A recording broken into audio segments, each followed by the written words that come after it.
Miato gangwagaka ndinami. Good morning, Minganya fan.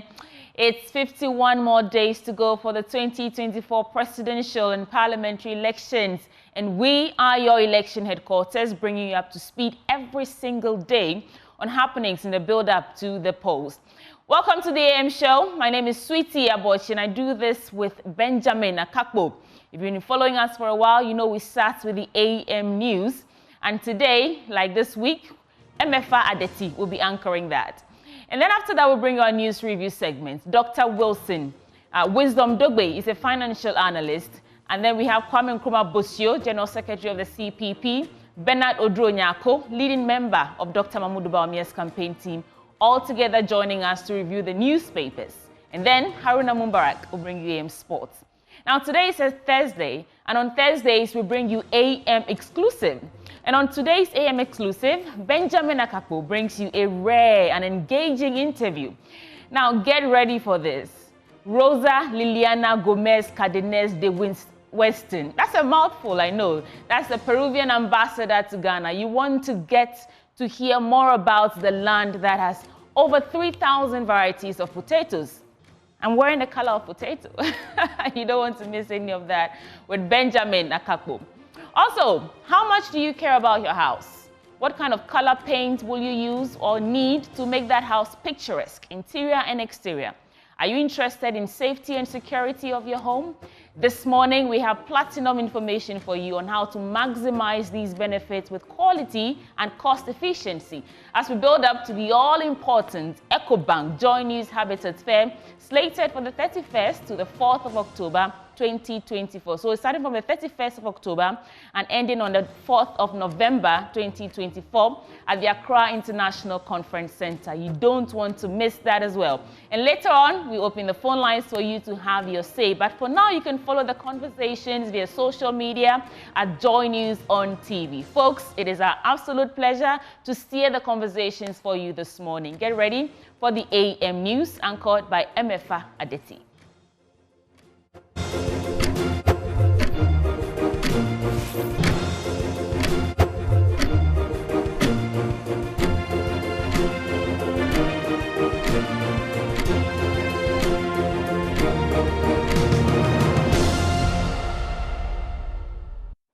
Hi, good morning, and let's bring you some news this morning. First in our story, no fears of cyber attack on election days as 95% of our process remain manual. Words of Dr. Bosman Asari, Deputy Commissioner of the Electoral Commission in charge of operations, while acknowledging the role of technology in the December elections.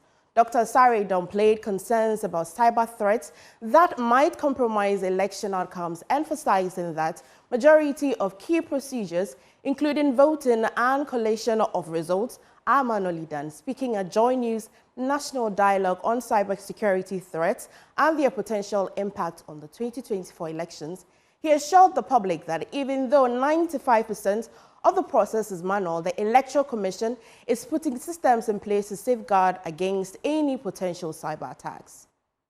In elections, now technology plays a very central role in the elections. But elections are a process. We have the registration. In Ghana, we have the registration, the three main areas, the registration, the exhibition, and the elections proper. And we've done the registration, we've done the exhibition, we've done it, and we are having a second part of the exhibition. But when it comes to technology, technology plays a more significant role in terms of the registration. Right. And to some extent, the exhibition. But on the elections, they're beyond the registration and the exhibition. The rest of the things we do are about 95% manual.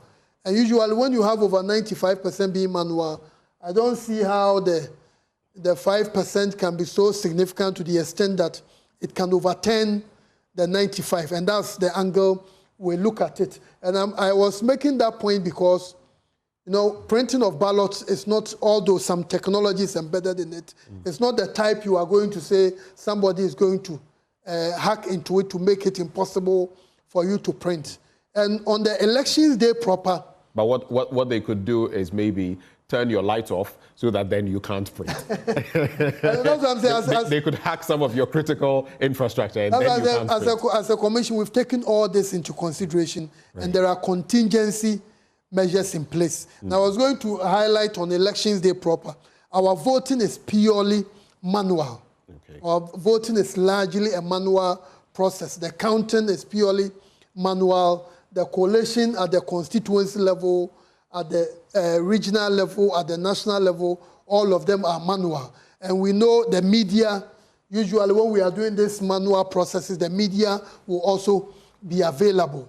So as we are addressing some of the impact technology this hacking can have on our processes, we are also mindful that a chunk of our processes are manual. And as I indicated, the registration, because we have a database where we keep the data, critically, technology is very, very important. And we recognizing that it's an area that can be affected, we've put the necessary measures in place. Now, despite these assurances, Seshidodu Ato of the Cybersecurity Authority revealed that the CSA is working closely with the Electoral Commission, continuously monitoring its system to ensure they remain robust before, during, and after the elections. As an authority, one of the mandates we have involves the compliance monitoring of key, shall we say, key sectors, right? So in this exercise where we are concerned about elections, we are collaborating with them to do the checks in their environment. Now, the thing you have to keep in mind is that cybersecurity is not an end, it's a process. You can't do it and say, oh, I checked last week, everything is fine, and therefore all fine and dandy, we can go ahead. You need to keep your processes up to date. You need to be checking some of the exercises. You need to test if something happens, what will we do? Are my processes ready? Do my people know what to do if a certain scenario comes up? So you need to keep doing that. That's some of the things we are doing with them. So even though there's assurance that, look, we are certain that we are okay, we are not going to just relax and say, oh, it's fine. They said they are fine. We are going to keep working with them to make sure that right up until to the event itself and afterwards, we are constantly engaging, helping them to do the checks, validating their processes, validating their systems, looking out, even monitoring. So monitoring is one of the key things, making sure that if there are attempts happening, we are getting the right resources to respond, to make sure that we are not taken by surprise. So it's an ongoing thing. We can't say it's done. We have to keep working, keep monitoring, and keep collaborating. Now, still on cybersecurity, Project Officer for the Youth Bridge Foundation, Solomon Dodu Ato, highlighted the foundation's youth-focused campaign aimed at strengthening cybersecurity awareness. He revealed that the initiative has been designed to reduce young people's vulnerability to cyber threats ahead and during the 2024 elections. With the Youth Tech Bridge, that is the technology hub for Youth Bridge Foundation. Right. So I'm a member of that team. Okay. Now, basically, at Youth Bridge Foundation, I remember I said that we bridge gaps for positive youth development. We are in all for youth advocacy, things that concern the youth. Now, elections concern the youth a great deal. As a team, as in Youth Tech Bridge, we have started a cybersecurity awareness campaign where we share on our social media platforms engaging content, information about how to secure your devices, how to protect yourself, what to look out for. I remember the cybersecurity authority expert mentioned something about phishing and all that. We have highlighted all these things. So phishing, how to protect yourself, social media, fraudsters, all those things. The youth is susceptible to all these challenges. And we believe that to bring the conversation to the fore, where the youth are made aware of these things, it's very paramount. So at Youth Tech Bridge and Youth Bridge Foundation, we drive and we move this conversation to them such that they are not susceptible to these attacks. Okay. We ensure that they are right on their toes, they know in their networks, their connections, the Wi-Fi things, you know. As the youth, we are all about social media and all that. We try to participate in everything. not verifying information and all that. We want to be the first to push out information. But how sure are you that the information you are putting out there doesn't have adverse effect? So we push this conversation out to the public, to the youth, and everyone who has access to our platforms to ensure that they know and they are aware of these things. Moving away from that story, the minority in Parliament say they are surprised government is still trying to sneak through some bills seeking to merge the VRA and Bui Power Authority. Government tried and failed to lay the bill during an emergency sitting of the House following minority's opposition. VRA senior staffs have also since kicked against the decision. Minister of State at the Energy Ministry, Herbert Krapper, told the VRA senior staff government will not go ahead with the plans. But minority spokesperson on energy, John Jinapo, raised his side suspicion on the floor, demanding clarity. Several bills in respect of the energy sector. Critical among them is the proposal to merge Bui Power and the VRA.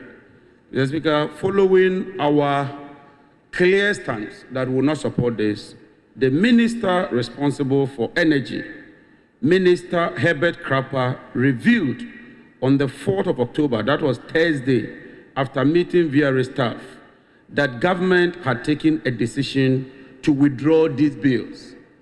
And so what surprises me is that today, despite government's assurance that these bills will be withdrawn, we are seeing 6 bills, and 5 out of them has to do with the energy sector related issues.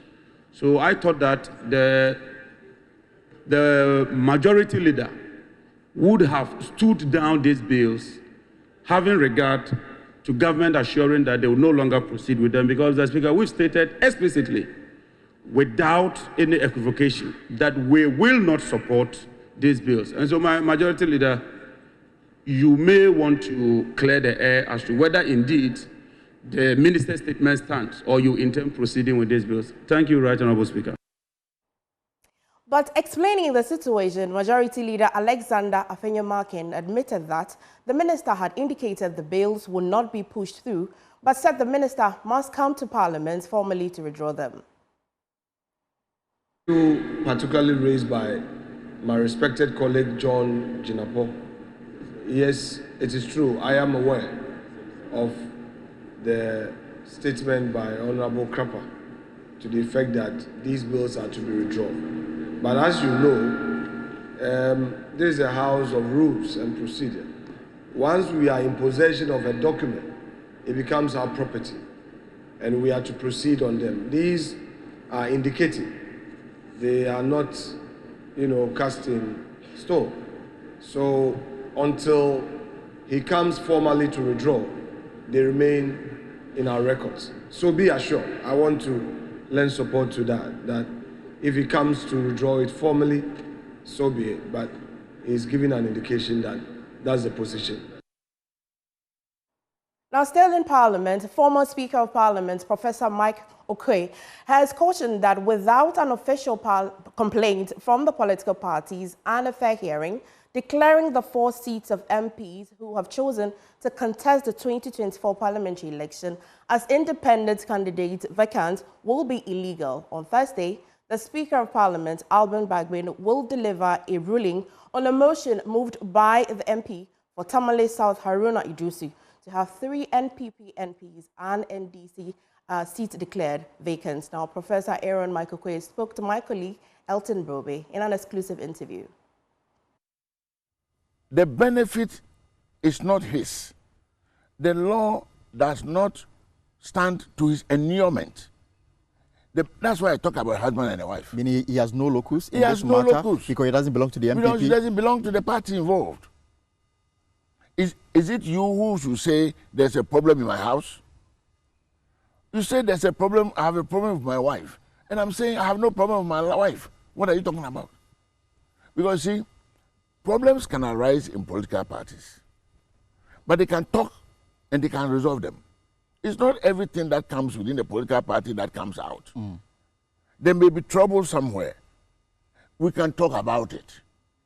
So it is the MPP that can trigger the removal of these individuals from their own Parliament. MP. Yes. So for to put it in proper context, if Haruna Iddrisu wants something done, he can only do so as it relates to the only NDC member who is also, you know, expresses desire to contest an independent. That is so. But he cannot force the speaker to declare the seats belonging to the MPP MPs vacant. This can only be triggered by the MPP as a political party. By the MPP.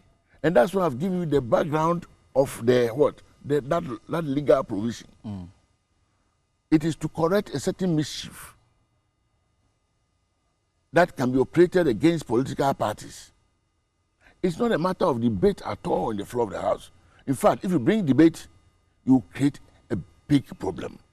Because now you can always use a majority in Parliament to provoke a debate, and then they will start sacking the minority people. Is that not so? Yes. Because if you bring it as a debate and as a vote, then if you say aye, and the ayes are more than the nay, then the motion has been carried, and that person might be sacked from Parliament. What are you talking about? Now, leading member of the Movement for Change, Hobson Adoye, has called the bluff of NPP's chances in the 7th December elections, saying his former party will come third behind NDC flag bearer John Mahama and independent candidate Alan Chemanti. My colleague Kenneth Jesse has more. Well, the Movement for Change has kick-started its Greater Accra regional leg of its campaign, and all morning they've been touring parts of Accra, and now they are in Ashaiman, selling their message of hope, which they say Alan Chemanti will deliver to them. And according to them, Ghanaians are yearning for change. You can testify to the fact that anywhere we went, you see that how people were cheering us up and all that. Everybody is yearning for change. And it's not that they are pretending. You can see from their faces that, yes, really, Ghanaians want change. So we are happy about the response so far. Always maintain my position that this election, 7 December, is between Alan Chemanti and John Mahama. MPP will be third in these elections. Nobody is going to get a straightforward win. There's going to be a runoff. And I know John Mahama will be ahead of us. Alan will be second. Baumia will be third. Then in the runoff between Mahama and Alan Chemanti, Alan is going to carry the day. I am quite overwhelmed, especially because I have to admit the advanced organization that we did was not quite up to it. But the response is so natural, it's so organic. And I'm telling myself that it is true that majority of Ghanaians are saying we're simply tired of MPP and NDC. I mean, you can feel the desire for change. It's all over the place. Time that truly Alan's message that Ghana needs a great transformation is sinking. While key members of the movement are here in the Greater Accra region, the man himself, Alan Chemanti, is also in the Ashanti region campaigning for votes. They have expressed time and again that they are hopeful that Alan Chemanti will emerge victorious come December 7th. From Ashaiman in the Greater Accra region, my name is Kenneth Jesse for Joy News.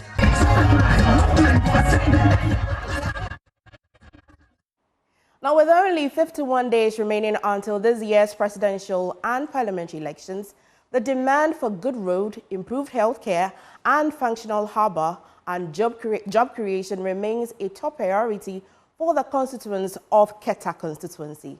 In this edition of Constituency Lens, Carlos Kaloni takes us on a journey to the shores of Keta, its street and bustling market, offering insight into the concerns of the hearts of voters. Here are some excerpts. For me to vote this year, 2024, I have 3 issues that I want the government to address for me, or any political party coming for their manifesto. I want to see that reflects in their manifesto. The first one is premise. It's been long we have premise here, and then when our fisher force goes to fish, the price of fish becomes high because what they use, the petrol they use, is very expensive. I want us to see through their manifesto that they have good idea for we the youth. Because we the youth, we cannot vote, and at the end of the day or at the end of the year, we are not seeing anything from them. It's a rainy Friday here in the Keta market, and I'm standing in the middle of the Olin Road that leads to the market. Before this year's election, I want to see the roads in Keta constructed to at least a standard, because the roads has been like this for a very long time. And you see, today it rained. It wasn't even a heavy rain, but look at the roads. The sea defense too has been a problem.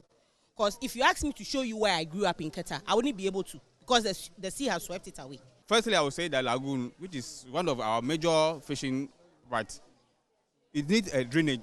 They need to dredge it in a way so that they can be much fish that we can. As the sea is not giving us enough, so we can be able to go to the lagoon, also catch some things, and also make our.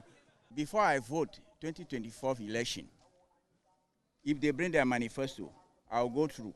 But what I need is good road. Right from time, I'm having a bad road in Keta Central. And then the market, they have to change the market. And then the sea defense project. And then health, that's all I need.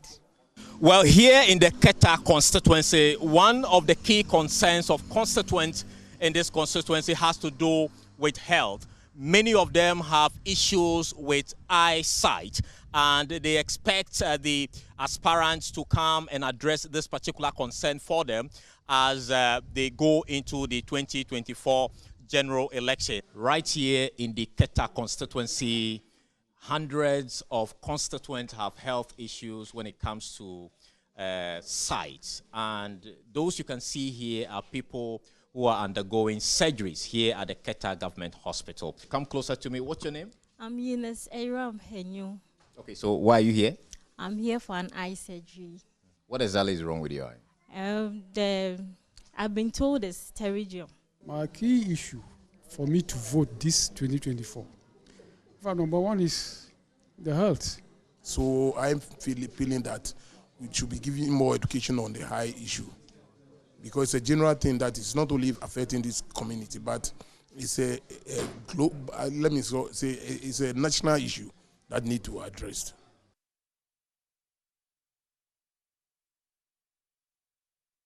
Now, it was all an Ashanti school clash in the preliminary stage of the 2024 NSMQ and KNUST SHS brought the heat. Adventist SHS Bantama and Sewanyako Girls Senior High School couldn't keep up as KNUST SHS flexed their smart and secured a smooth ride to the 1/8 stage. My colleague Jacqueline and Sumayabwa has more. Just finished with the last contest for the day with KUST surprisingly winning. In fact, it was SDA, that is Adventist Senior High School, leading. But in the last round of the contest, KUST Senior High School took over because the scores at a point were a bit close. But then I'm here with students from SDA Senior High School. I spoke to them earlier. Now, how are you feeling? We are not so much. I'm not so much disappointed. You have done so well. Yes, you have really done so well. It was a tough contest though, but next year we are hoping to come back stronger. Yes. So I'm good. I'm good. Are you sure you're okay? Oh yes, I'm okay. Okay. Now, before I come to you, how are you also feeling now? Okay, I'm feeling normal, but at least we have given them tough contests. So we are hoping that next year we come back better than this year. You were tipping Sewanyako. You were supporting them, but then it didn't turn out that way. They were actually the last in this contest, and they had 19 points as against KUST Senior High School that had 40 points. What do you have to say about this? What I would like to say is we've done well, and maybe we all pray to God that we want to win. So all that in because one have to win. So maybe today is not our day. So we are hoping that God will give us more wisdom so that next time we will even do better than whatever we did. Yeah, we are hoping for the best next time. We can do better. Our guys are good. We are not good, we are good. Even if we are to go for next contest, we could have done better than this. Because KNUST, they were guys, but women too, we can do better. Yeah, we can do better. So we did well. Oh, we are fine. We are fine. No discouragement. We know that next year we are going to come back bigger and better. So no discouragement. We are not okay with what has just happened, but we trust no God that next year come to do something better, something bigger. Now, what about you? Are you perturbed about your scores today? Although we were expecting greater marks than this one, and we didn't have it, but we are not discouraged at all. There's a saying that experience is the best teacher. They are first timers. This is their very first national contest, and they are leaving here with 19 points as against 40 points from the winning school, that is KNUST Senior High School. And I'm here with KNUST Senior High School, the winners for the last contest today at SGS. KNUST Senior High School, how are you? I'm not feeling the vibe. I'm not. Why are you? Are you not happy that you won? So far we are okay. A little tense because of one nearly befell us, but we are okay. Yeah, because it was very shocking at a point. But then let me kindly join me here. Let me speak to you. At a point, we all realized that Adventist Senior High School was leading the contest. Then quickly it switched. How did you feel at that moment? Easy. That moment I was like, I don't even know what to see. Like I stood up and then, the feeling like the last moment, and then they had already captured me in the video saying we will win and stuff. So, you know the feeling like I was there. Yeah, you were wondering what you were going to say. Yeah, the boys too, like, So I see. But then you guys are moving on to the next stage of the contest. What should we expect from you all? Yeah, we are going to put in more effort, and then we'll come back better, and then the next show will be better. They've advanced to the 1A stage of the national competition. Reporting for Joy News, I'm Jacqueline Ansama Yeboah.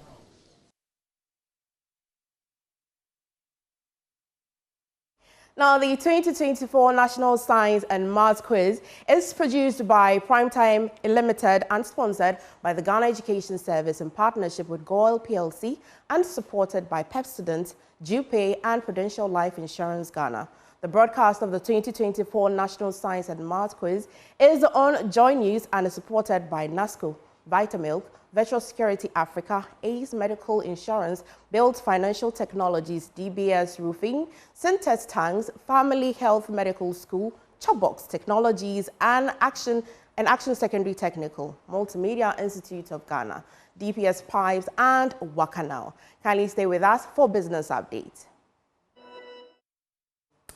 Let's settle for our business updates now. In our first story, energy expert Benjamin Insia has called on government to re-engage Sunon Asogli in a more transparent manner on the debt owed by the ECG. According to him, it is obvious the power distribution company may not be able to settle its $259 million debt to Sunon Asogli. Hence, the need for government to ensure its engagement with the IPP is built on trust. Mr. Insia spoke to Joy Business after the Sunon Asogli Power Limited announced the shutdown of its operations due to the inability of the ECG to pay its debt. I think that if, as a country, based on our installed capacity of about 5,000 plus, our dependable of about 4,008, if 500 or is less than 600 megawatt is withdrawn from the power pool, I think that shouldn't have a problem on power distribution. There should be stable power because already we are producing excess power to supply households and firms. So sudden cutting off shouldn't be a problem. But the challenge is that the other infrastructure that are supposed to produce power are lying idle because some of them might not even have oil or liquid fuel to supply or to generate power, or maybe the thermal side is also not having the necessary natural gas, because in recent times, Ghana National Gas Company Limited, its operation at Twabo was not working. So because of that, it will have certain challenge with respect to security of power, that is availability of it, and also the supply of it in terms of the quality of supply of it to our various households and firms. Let's focus on physical sustenance now. And the Ministry of Food and Agriculture says it is poised to provide farmers with inputs as part of this year's Farmers' Day celebration. This was after the ministry received some items and cash prizes from some corporate institutions for the celebration. Deputy Minister for Food and Agriculture, Yao Frimpong Ado, said the items were in support and would help drive home the need for more sustainable farming practices to reduce the impact of all incidents like the recent dry spell. So today is the beginning. About 4 companies have come to present what they do, what they produce for agriculture in this country. And we've received all these items. We are going to distribute them to the farmers on Farmers' Day. And just to announce that we've picked a theme which is about climate smart agriculture.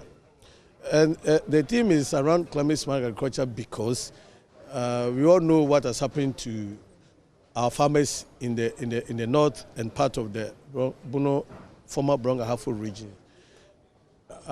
There has been a long spell of drought that destroyed a lot of farms. And if you are faced with this phenomenon of climate change and you don't adopt climate smart agriculture, then the future of your agriculture is gone and your people are going to suffer. So the team flows very well with what we are going to do this year. We are doing a lot of irrigation projects that would kind of forestall any future event of climate change that will affect our farming negatively. And on that Farmers' Day note, we cap off the business updates, handing over back to MF Aditi. Thank you so much, Benjamin. That's it for the AM News today. There's more on the show. News Review up next.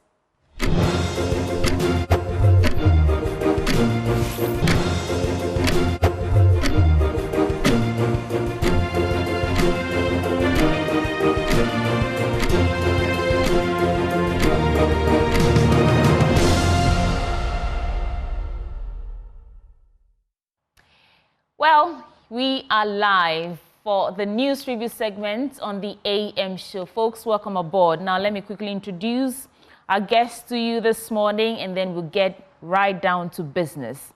Joining us via Zoom is Dr. Wisdom Dogbe. He's a financial analyst. Wisdom Dogbe, good morning to you. He's joining us via Zoom.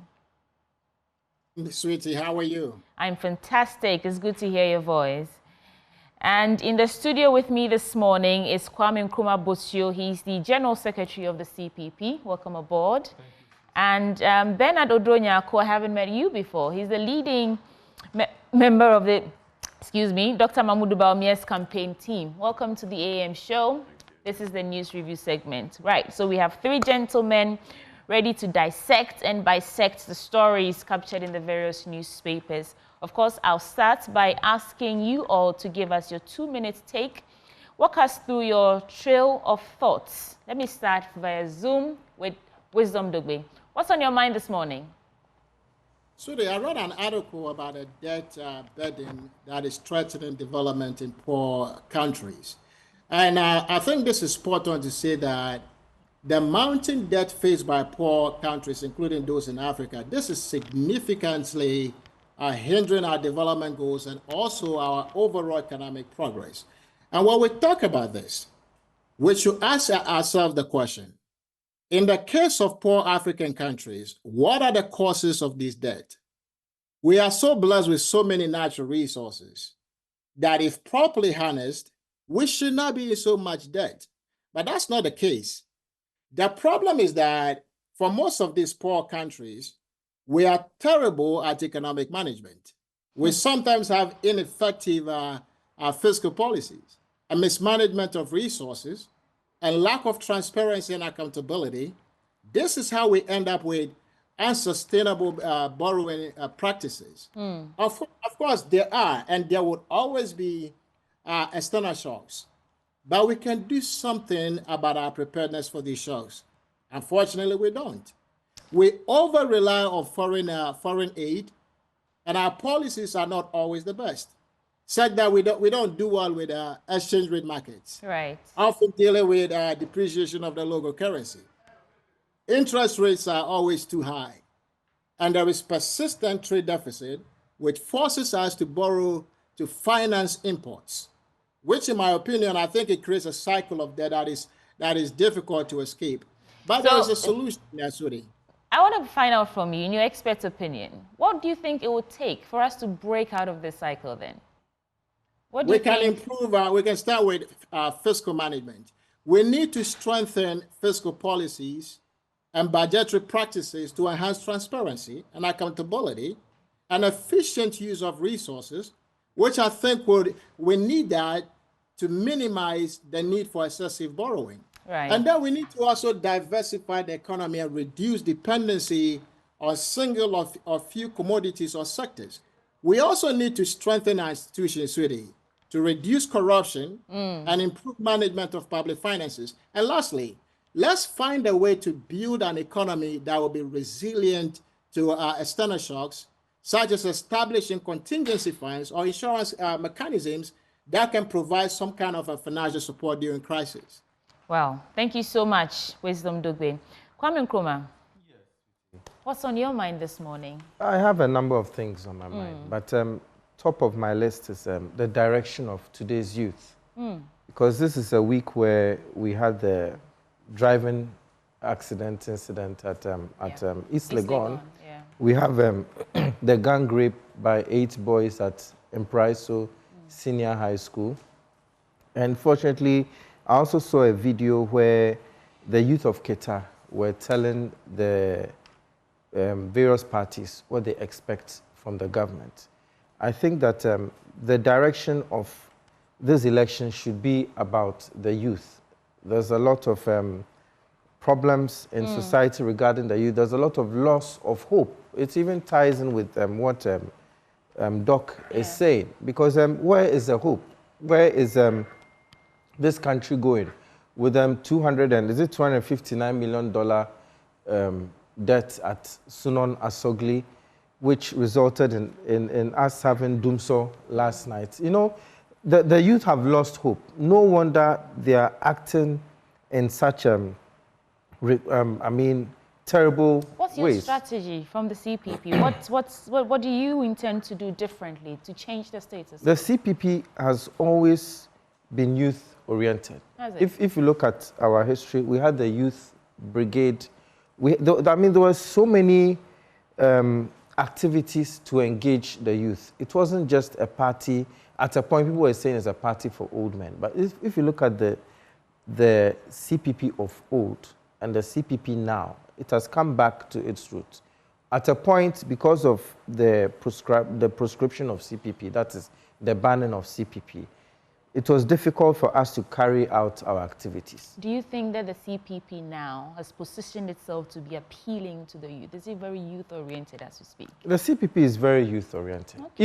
Even our running mate, he's in his 40s. Okay. And our flag bearer, as much as she is not in her 40s, she's a very youthful person, very youth-oriented. And even if you look at the current crop of aspirants that we submitted to go to Parliament, right, majority of them are in their 30s. Okay. So it's a very youth-oriented party. And we are going back to our roots. When Kwame Nkrumah, Kojo Botio, Gbedema, Kesley Hayford, and all those, they were all in their 30s and 40s. Okay, I'll give you 30 more seconds to wrap on your take for us. And also, another thing that came to mind is the call by His Excellency Nana Addo Dankwa Akufo-Addo for Bawumia and Mahama to have a debate. Yeah. We feel that we should go beyond that. Our flag bearer, Nana Akosua Frimpong Sapon Kumankuma, she's very competent, very capable, and she's ready to debate whether Mahama or Bawumia any day for now. Any day. Well noted. So when the time comes, we'll remember that she should also be on that panel. Bernard, hi. What's on your mind this morning? Okay, first of all, let me say a very good morning to you and our viewers and my brother here. I think this is the very first day I met today. Yeah. Okay, so going straight forward, I think first on my list will be peace. We should know and then appreciate the peace that we are enjoying in this country. And then some and most of us have traveled across the globe, and we are seeing what is happening out there. And then what we are enjoying here, we should put more priority on that. So we encourage the government, we help them, we push them, we support them to keep pushing for us to enjoy the peace that we are enjoying today. Under the leadership of Nana Addo Dankwa Akufo-Addo and Dr. Alhaji Mahmoud Bawumia. Secondly, we should respect. Respect is one thing that I think every Ghanaian should cherish so much. Because lately you will see young Ghanaians out there issuing threats, abusive words, I mean a whole lot of stuff coming from diaspora, within, and I think it is un-Ghanaian. When we were growing up, I mean, we weren't seeing such things, but today it has become one thing that... Is it more of a deviation from what you think is the Ghanaian orientation, or is it just the era where young people are not afraid to express themselves anymore? I would go by deviating. We are deviating from our core base. Because, you know, when we were kids, we had, I mean, neighbors, the communities that we used to live in. You know, your mom would cook, they would bring me some. My mom would cook, they'll bring you some. And it was kind of, I mean, things that we all enjoying. But when I go out and I wrong in the society, your mom can, I mean, put me on the right track, save to you. But today, I don't think your mom can do the same to me or can do the same to someone else there. Yeah, because now we know better. There's abuse. There are laws that protect children. You know, you cannot just whip someone's child in town because you don't know what condition the child is in and all that. And I think about respect. Yes, I agree with you that we should be respectful people and respect ourselves, respect the country, respect the citizens. But when you say respect and then you link it to the expressiveness of people these days, that, you know, we refuse to be mute when things are going wrong, I disagree a bit. Very well, that's fine. Okay, so let me ask you this. When you are telling me that you're expressing yourself, and then you can issue threat to our leaders, insult them, you understand? We've been seeing on social media, people will be sitting outside and insulting leaders within, just that they feel they are not doing their things right here. Okay. You understand? That's what I'm talking about. So we should use temperate language. Exactly, that's what I'm trying to talk about. Expressiveness. Exactly, Okay. And then honestly, we need to be, we need to face facts. Okay. That's it. Let's start with the newspaper review. I'll start with the Daily Graphic. On the front page, Obuasi Sectech wins 2024 STEM Innovation Contest. Tame greed, stop galamsey, Central Regional Minister Justina Marigold-Aston says. Abysmal Black Stars need rescue. I wonder who's come to rescue us now after 42 years trophy drought. And multi-pronged strategy required to address declining oil production. I think they have a meeting today or tomorrow to see or to proffer solutions on how we can nip it in the bud. Let me start from here. Abysmal Black Stars needing rescue. Sleeping giant, Ghana, is teetering on the edge of an embarrassing exit from Africa's premier football tournament for the first time in 2 decades. As the Black Stars 2025 Africa Cup of Nations, as the AFCON qualification campaign is in tatters, with just 2 points from the maximum 12 points, the Black Stars are currently languishing in 3rd place in Group F behind Angola, who booked their tickets last Tuesday, and Coach Kwesi Appiah's Sudan, who need just a point in their last 2 games against whipping boys Niger and Angola to pick up the remaining slots. I'm tempted to ask, and I want to come to you first, Wisdom. Do you think that the performance of the nation's football team is a reflection of the current affairs of the country or the state of Ghana's everything, you know, economy, development, democracy? Do you think there's a connection over there? Wisdom, you have to unmute.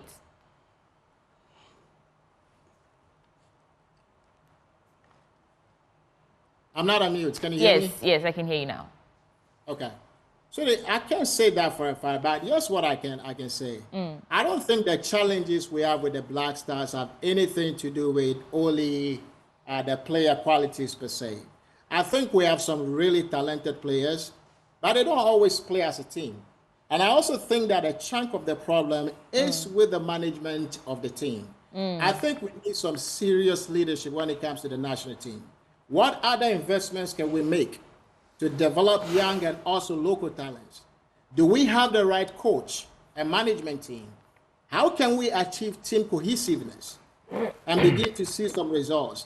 These are all questions that I will explore. I know it's painful, sweetie, for Ghanaians, considering how much emotions we tend to invest in the Black Stars. Yeah. So I think it is a matter of national significance, right? To take the necessary actions to reverse the failures of our national team and end our 42-year trophy drought. So you think it's about leadership? I think it's about leadership. Kwame yes. Nkrumah, what do you think? I agree. 42 years, no trophy. And we were once a force to contend with, Exactly. Ghana Black Stars. Exactly. I agree perfectly with what Doc said. It's about leadership.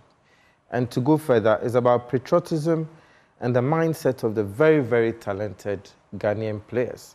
If you look at the 4 times that we have won the AFCON, 1963, 1965, 1978, 1982.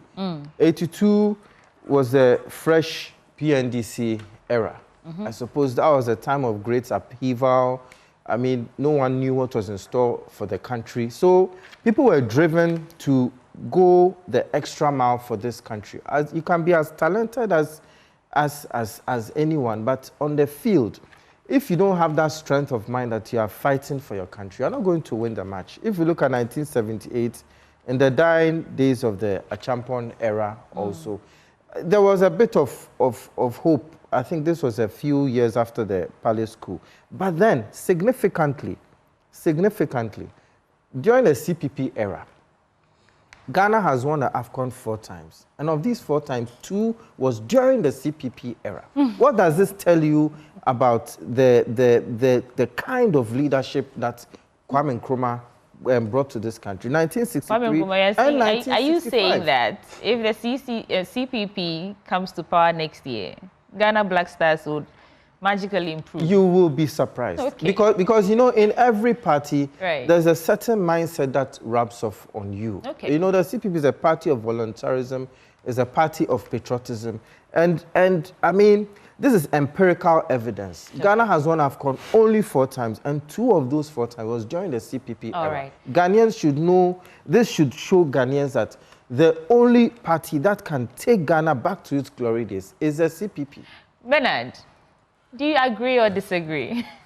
Is it when my brother was talking? When my brother was talking, he mentioned about management. I thought he was going to talk about the management of the football team. Exactly, yeah. But you know, quickly I realized he jumped to political management. I mean, that is what he was talking about. But you see, we've allowed politics to take center stage of our football, and that is what is killing the Ghanaian. Yeah. And that shouldn't be the case. Two key things, because you see, when Party A comes, there are people who believe they are part of the political party that is in government, and they feel they can manage the Black Star very well. Now the question is, do they have those skills to manage it, or because they feel their political party is in power, they should be given that mandate to go and mine the Black Star? You see, I think we should take politics out of such things. We should do that, and then look at it as a property of Ghana. You understand? Ghana, not a political party. This is for Ghana, not for PPP, CPP, NPP, or NDC. We should handle it from that point of view. Your government is in power. I'm curious to know what your diagnosis is. I mean, what do you think is the problem? What's happening there? Let me just be frank here. You see, NPP, we do not own the Black Star team. Before NPP or the government that you are telling us that we are in government because, I mean, I don't know how you're going to put it, but before we will get somebody to manage the Black Star, I think there will be a lot of consultations. You talked about, the reason I asked is because you said we are over-politicizing football, Absolutely. or, you know, the leadership over there. And I'm saying that your government, your party is in power. Does that feed into the over-politicization? No, I don't think are you doing it? Are you guilty of the same charge that you say is the reason we are experiencing this drought? In a way, I would say yes. Because when I'm in government and I own a football team, my party or my government is in power, I would love to push your people there. My people there. Okay.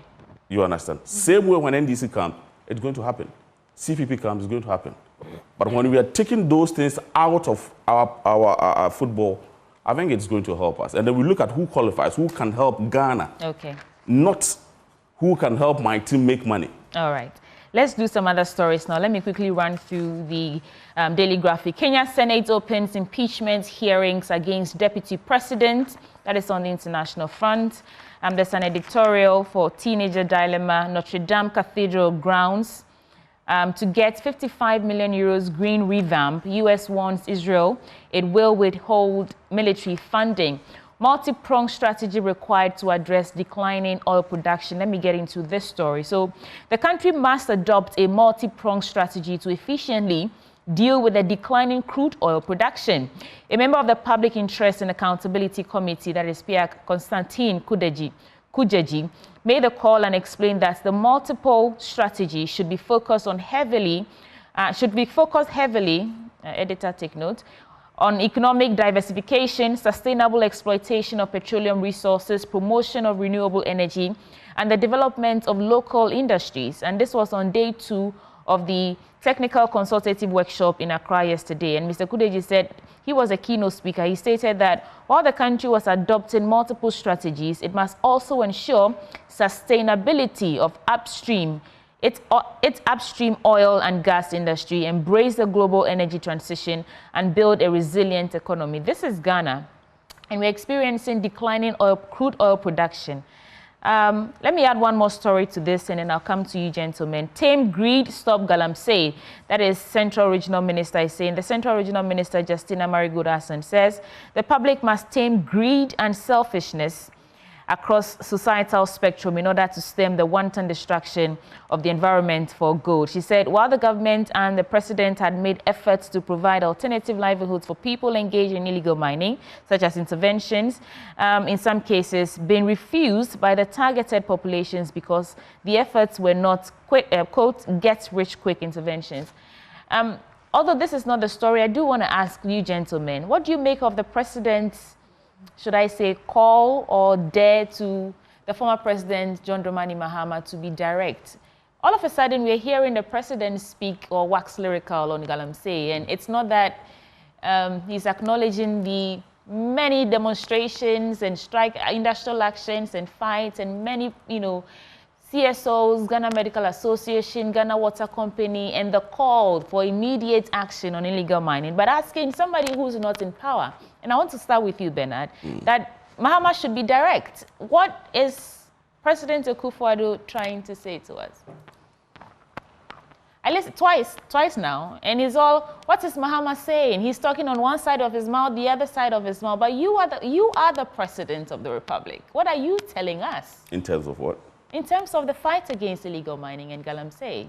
What do you see? On the back of all the activities that we've seen so far. In fact, I just saw a story about Bakavoma being granted bail. It's also stemming from that. It was a call on the people, the 52 people who were arrested, who were detained to be released. He's not touched on any of these things. Rather, calling on a former president, I find it interesting. Was he How arrested? Do you find it? Hold on. Oliver, was he arrested because of protesting or speaking against galamsey?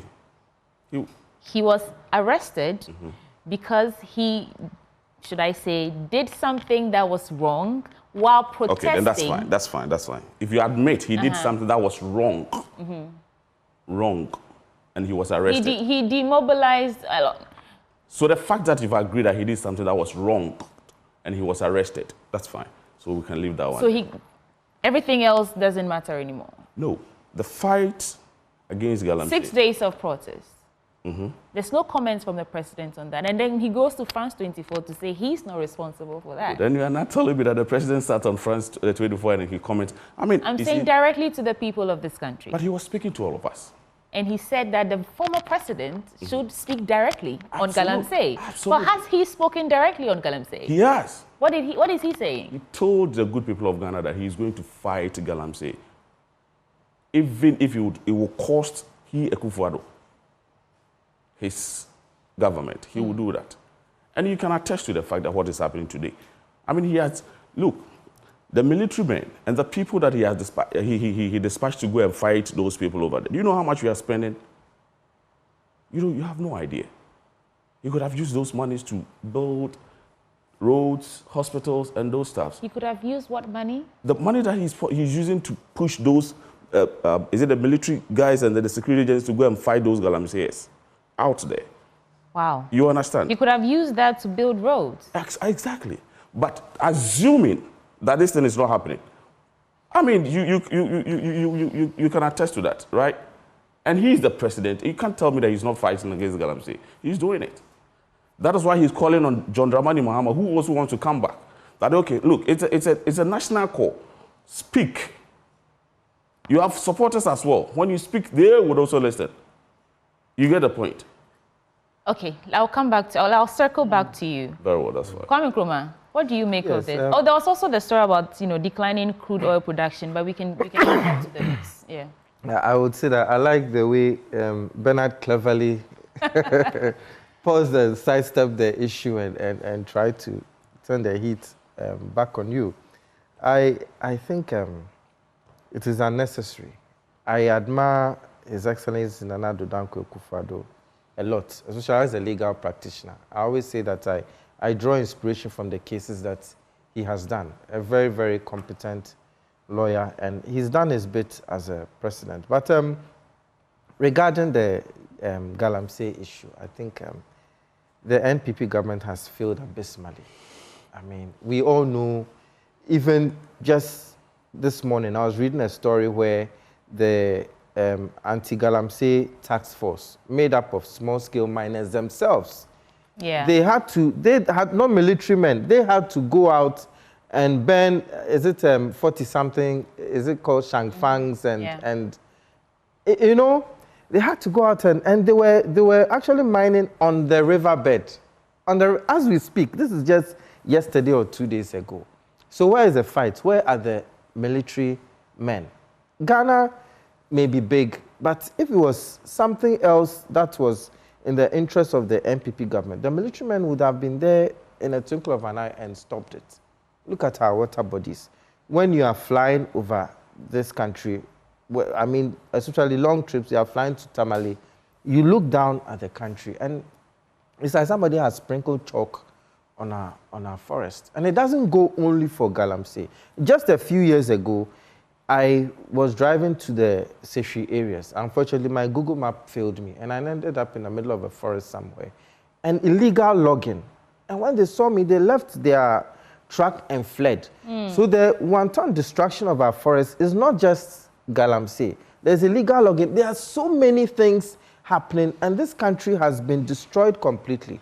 I don't think the call for President Mahama to speak directly on galamsey is not necessary. It's not necessary. It's just a diversionary tactic. Wow. And to say that he is prepared to, even if it will cost his government, I mean, I don't think so. Okay. I don't think so. The fear is that there's a fear that it will cost his government if he fights it. That is why he's not fighting it. Wisdom Dogbe, you've been quiet for a while. Let's bring you in.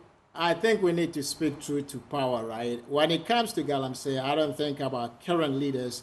I don't think that they have enough credibility to point fingers at all. They should own up to this menace that they've brought upon, or they've allowed to fester and become something like a canker on the nation. I think that greed plays a big part in the lack of desire and also urgency we see from our leaders in their approach, to solving this menace of illegal mining. And that's why I commend the clergy and the labor unions and those activists who continue to mount pressure on our leaders to develop some courage and address this menace. We need to continue mounting pressure until our leaders take meaningful action to address this. And I appreciate some of the actions the president has finally agreed to take, including deploying the military and revoking Allied to, I think it's 2462, to stop mining under forest reserves. These are all very necessary, but I hope he declares a state of emergency as well, sweetie. I believe it is time for the president to declare that state of emergency. That will enable the government to enforce much firmer measures to address the issues with the urgency it deserves. This is a matter of national security at this stage. The very livelihood of our people, the good people of Ghana, is being threatened. Wisdom, are you saying that even in the face of that deployment of military personnel to the various rivers and water bodies where people are illegally mining, and I have to confirm whether or not it was laid in Parliament yesterday, but they are trying to repeal that LI that grants permission to mine in forest reserves. Even in the face of all that, are you saying that he should still declare state of emergency? He has to declare state of emergency, considering the impact of this, right? it has, look, our cocoa exports is declining from 2011 up until now. It continues to decline. And this year, we expect that will continue to decline. And do you know what that means? It will lead to budget deficit for the nation. And why is that? Because the farms are being destroyed. The forests are being destroyed. The cocoa plantations are being destroyed. And they worry that declaring a state of emergency will cause them to lose sponsors or donors, and probably the election. Isn't that saddening, sweetie? South Africa had the same problem a while ago. Same issue we call galamsey. In South Africa, it is called zamas. And in 2019, I believe, President Ramaphosa, he declared a state of emergency around zamas. And then he deployed the military in what they call the Operation Prosper. In their own case, there was the political will, which is what you need to effectively fight a menace like this. Our leaders don't have the political will. They are looking at and they are favoring electoral fortune over the destiny of our people, including the health of the nation in the long term. What is more saddening than that, sweetie? So it's more talk, like I'll put my presidency on the line. It is time for him to live up to his words. And I think the president and his cabinet, they woefully failed Ghanaians when it comes to galamsey. I heard him explain what he meant by that. He said that NPP lost many seats in the areas where there was galamsey in the 2016 or 2020 election. And what he meant by saying he would put his presidency on the line is that even if it meant that losing his political ambition, he would do that to, curb this menace that now has escalated. So I don't know what we make out of that. That's what the issue is, right? We are now thinking of galamsey in terms of how many parliamentary seats that we get to lose. As we speak, we have babies that are being born deformed. Okay, like I said, cocoa export is declining. Galamsey has a part to play. We have tourists that come into the nation, and we can't even, every year I come to Ghana, I will come with people that have never been to Ghana before, and I'll take them around. There are places in Ghana, I can't take them now because the water is so bad, the whole place looks like a horrible junkyard. Well, these are the things that are affecting the nation, and we are calculating this in terms of politics. We should put politics aside and solve this once and for all for the people. Thank you. On the back page, we have nation makes progress in malaria elimination. And let me get a bit into this. The country has made significant progress in the fight against malaria, the Ghana Health Service has said. It said deaths due to malaria reduced from 2,799 in 2012 to 146 in 2023, while malaria prevalence had also declined from 27.5% in 2011 to 8.6% in 2022, reflecting the effectiveness of prevention measures. I think this is good news if indeed the figures are accurate. But let's get into your papers now. I see you have two papers. Kindly pass me one. But Kwame Nkrumah, let's start with you. Okay. What paper do you have? I have the Daily Guide here. And at the front page, we have the DVLA opens new Accra Regional Office. And regarding that story, I think it is good news. As somebody who's driven for some years, I can say that year on year, there's been a lot of improvements at the DVLA. There were times that even to renew your license, you have to go early in the morning and go in queue. But now to renew your license, it's just a matter of minutes. So I suppose that is one area that, as much as we always criticize the government, we feel once in a while you have to commend them for a good work done. Once in a while, or when they do something good. Yes, I believe regarding the DVLA, right, that is fine. And then we have Nana endorses Bawumia. I don't see why this should be a headline story. Well. I mean, who else will he endorse? Who else will he endorse? But then again, it's just politics. Then we have East Legon crash. We allowed our son to drive, Salifu Amwako. Yeah, the police picked up both he and the wife yesterday. Yeah. It is a very unfortunate incident. I was in the vicinity with my wife and children. I went for a wedding. And on our way, we actually saw the accident seen. And it was so gory because of the children. We drove away because we couldn't, I mean, look at it. Only for me to discover a couple of days later that one of the fatalities was somebody I knew. Oh. Yes, so even yesterday I had to visit the family. And Bishop Salifo Amako is somebody that in the 90s, I visited his church a few times. And his wife, too, is a friend to somebody close to me. So whichever way I turn, whether on the part of the perpetrators or on the part of the victims, I know somebody. And having witnessed the accident scene, it's something very sad. And well, I think the law should take its course. As much as, I mean, he's a man of God I admire very much and all that. The law should take its course. And, they shouldn't have allowed... bail, actually. Yeah. Yes, he shouldn't have allowed his son to drive. But I have full faith in the judiciary. And then there's also Napo addresses Memphis University. Well, I suppose Ghanaians abroad also have a right to vote, and if he's out there canvassing for votes, it is a good thing. All the political parties, they should stretch their tentacles outside the shores, because Ghanaians abroad also need to be given a reason to come back, not for the kind of brain drain that has happened in this country ever since the 1966 coup. Before then, people were offered foreign citizenship, and they used to turn it down. You know, Ghana rather used to attract people. People were attracted to the Ghanaian passport, but now everybody is outside. Someone could argue that they still come back. They're still attractive, but only in December. The enjoyment. Exactly. And Anyway, is there one story you want to really get into? Yes. I suppose one story that also came to mind is the issue about this is a big story right now. Yes, the EC disqualifying the Amenfi Central NDC parliamentary candidate. It is a development story, and it also, I suppose, aside that one too, we have the 4 NDC parliamentarians that my own former lecturer, Honorable Haruna Idrisu, is calling for them for their seats to be declared vacant. And for once, I would say I side with my former lecturer, Professor Okwe, that this is an action that has to be taken by the party. It is the party that fields the parliamentary candidate. This is not a debate for parliament per se. It is a party that has to move forward.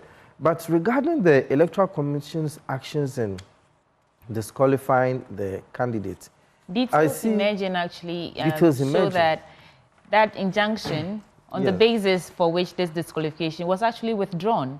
And so why really has this person been disqualified? Exactly. And, exactly. You can read a bit of the story to bring our audience up to speed. So it says that the Electoral Commission has disqualified Joanna Jan Kujo of the NDC. And by a statement from Mr. Samuel Tete, it said that it follows a pending order of interlocutory injunction restraining the Commission from recognizing Mrs. Kujo as a parliamentary candidate of the NDC, and that their attention was drawn to it dated May 2024, May 31st. And it says that until the final determination of the matter, the affected parties are restrained as follows. That is the NDC parliamentary candidate from holding herself out as a parliamentary candidate. And it continues on page 6, and that their agents and officers, that's the EC, from dealing with any way or affording any rights or privileges to the said candidates. Over here, as much as the EC has been doing a very good job over the years, I think that an interlocutory, I've now heard that it has been withdrawn. But even if it wasn't withdrawn, an interlocutory injunction is an interlocutory injunction. It is a temporary relief. Yeah. It is not a permanent relief. The court did not order that she's not fit to be the candidate. So I think in this sense, the EC going ahead to disqualify her, they jumped the gun a bit. They should have rather held on with processes regarding her candidacy. They could have kept it in abeyance, because between now and 7th December, we have about, I suppose, 40-something days. So I think that the EC jumped the gun a bit. But fortunately, 7 December is not upon us yet, and they can reverse their decision and make sure that justice serves its purpose, especially in this era of affirmative action. Yeah. It should be taken a closer I look. want to find out what Wisdom thinks about this disqualification from the EC and, the conversation about have they jumped the gun and was this all really necessary at this time? Wisdom, have you been following the story? What do you make of it? Yeah, I think it's quite unfortunate that she has been disqualified by the EC. Or let me say it this way. Why are some of these litigations now resolved much quicker, right? To clear the path for the candidates to effectively run a meaningful campaign. I think it's so late in the process to have these unresolved issues like this, right? Which I think may end up favoring the other candidates if this is not resolved pretty quickly. I even have a concern with the incumbent MP, Peter Kwache.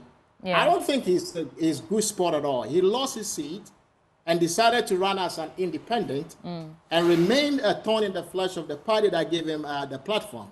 I think it's a grave political dishonesty, which to me questions his integrity and, of course, loyalty to the party that he says he's now willing to collaborate with to win power.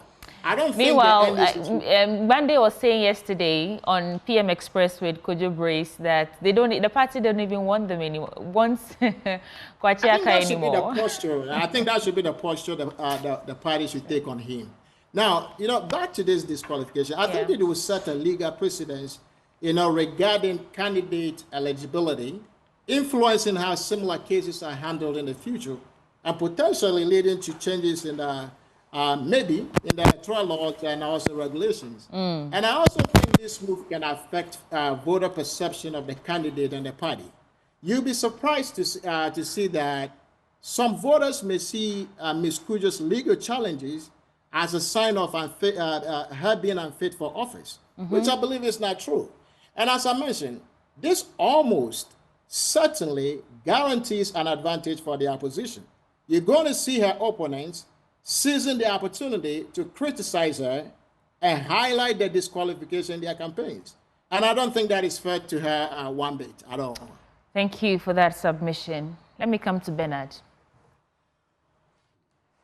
I like how you started. It happened to me. Are you critical? Yeah, it happened to me. I think 2020, I was disqualified when I made an attempt to contest at Takrady. It happened to me, and mine was some kind of act. Let me put it that way. Was an act. So I shared their pain. An act? Yeah. From who? By who? To who? What's the act? That is an internal arrangement, so let me just put it an act. But so I shared their pain, and yesterday I listened to Honorable Kwachiaka. He's one fine gentleman that he has helped the NDC so much. When he comes on air, he speaks, and then once I was with him on Adom FM, and then he made a very good remark, and even we from the other side, MPP, were so happy. And someone who is an incumbent seeking to be re-elected, and you come again, you come and you say we've disqualified. It tells you there's something in there. Yeah. It's either they don't like him, or that is the leadership do not want him to come back, or he did not pay his dues well, and they just don't want him there. Wow. So it wasn't anything. Let's do some other stories. I remember hearing Samson Ladiainen saying that it is bad. It is very bad. Yeah. This move from the EC, it is bad. How are they going to navigate and get out of this, bad situation they've plunged themselves into? Let's do your papers now. I started laughing. This is my paper. If you tell me to rename this paper, I'll have my own. I'll call it agenda paper. But anyway, that's... You can do the stories on the front page. Okay, anyway. Okay, so that is High Court's... holds, is that the new... That is the New Republic. Okay. Yes. See, the High Court holds ballot printing amidst Mona's legal battle. I think he was also disqualified. Yes. And... Mahama has jumped to his defense. People are upset. Since when did Mahama become a lawyer? He was just speaking about it. He's someone seeking to be president. I still condemn Kweku Buahi. telling the good people of Ghana that they Bernard, are we good. have 4 minutes to go. I agree, Let's I do your agree, paper. I agree. I just want to clear this. Mahama jumped in defending Bernard Mona and PNC. When did Mahama become the president? Become a legal advisor to these people? Do you have to be a legal advisor before you speak out on an issue that you think or you have an opinion on? When we have an issue, national issue, pressing issue, being a galamsey, Kwaku Buahen, coming from his political party, who in fact was a former national officer, and he is, sat on national TV, said they are going to encourage the people doing the illegal mining to do it more, to win them more votes. Have you heard Mahama talk about it? Let's do your paper now. Anyway, you see Mahama gallops for gallops ahead in polls, leaving Baumia behind in NPP's race. I mean, well, that is what. Who ran the polls? Does it say? No, he didn't tell me. Okay. Yes.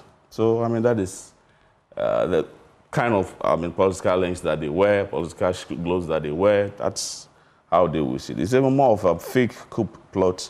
Former ACP Benjamin Agbozu exposes despotic regime. Anyway, that is how he also put it. And I think this was a legal battle. And you know, the law is the law. It is what it is. So if they put it this way, you know, I am not going to go much into this because it is very critical here with this. Me, when I'm talking about something and I see the coup d'etat, I try to be very careful. Talk about it. You understand? I want some context. Okay. Also for the sake of our viewers. Just read the story. Just read excerpts for us. Okay. To give us. So. Okay, so it says generated from trumped up accusation of treason and abetment. Former Assistant Commissioner of Police ACP Benjamin Agbozu is poised to unveil his memo detailing the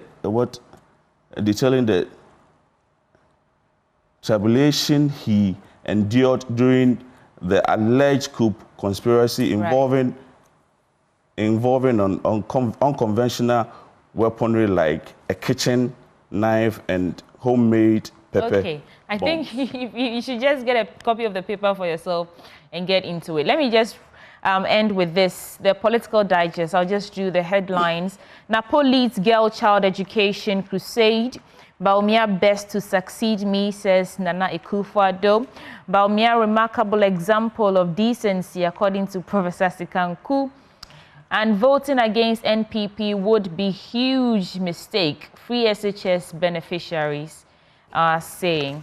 On the back page, oh, we don't have any stories here. So, folks, I'll give you each a minute, or 40 seconds each to give me a wrap of your thoughts. I'll start with you, Wisdom Dogbe. So I think the free SHS policy is one of the, if not the main policy achievement that came out of this administration. But there are issues with it, right? It has to be reviewed. It has to be improved. So on that front, I think I will give it to the president, His Excellency President Akufo-Addo, for what he's done for the country. As far as free SHS is concerned, no government would want to repeal it. So I want Ghanaians to understand that it will be improved upon so it can serve a better purpose. But quickly, you did mention on an international news that really I found very interesting about the Kenya deputy president impeachment. I think it is a significant move for impeachment proceedings, you know, to be brought against vice president or deputy president Rigathi, I think his name is Gachagua, to remove him from office only 2 years after he was elected on a ticket with President Ruto. I think it is a significant political and also constitutional event with a lot of implications, really. The courts look at the evidence and declared the impeachment proceedings can go on. He's facing 11 charges, including corruption, inciting ethnic divisions, and undermining the government. He denies all of them, by the way. We need something like this in Ghana as well, where we can hold our leaders more accountable when it comes to corruption. Now, as we know, President Ruto has been silent on the issue, and I suspect it is because of the recent fallout between both men. Both of them, yeah. And I also think that he's likely not going to prevail in this impeachment proceedings today. Okay, thank you so much. We do have to go with 10 seconds. Yeah. 10 seconds. Thank you. 10 seconds. 2/3 of Kenya's 67-member Senate, they voted in favor of this. They're actually going to vote for this because of everything that is alleged against the vice president. Right. And the reason I think it's likely not going to be succeed in this is because the lower house voted against him, and the opposition will come together with the ruling party's senators, and they will get him out. That's my opinion on that issue. Thank you so much. 30 seconds each, please. Let's wrap up. Thank you. I will just touch on 3 things quickly. Regarding the Kenya issue, I was also following it yesterday.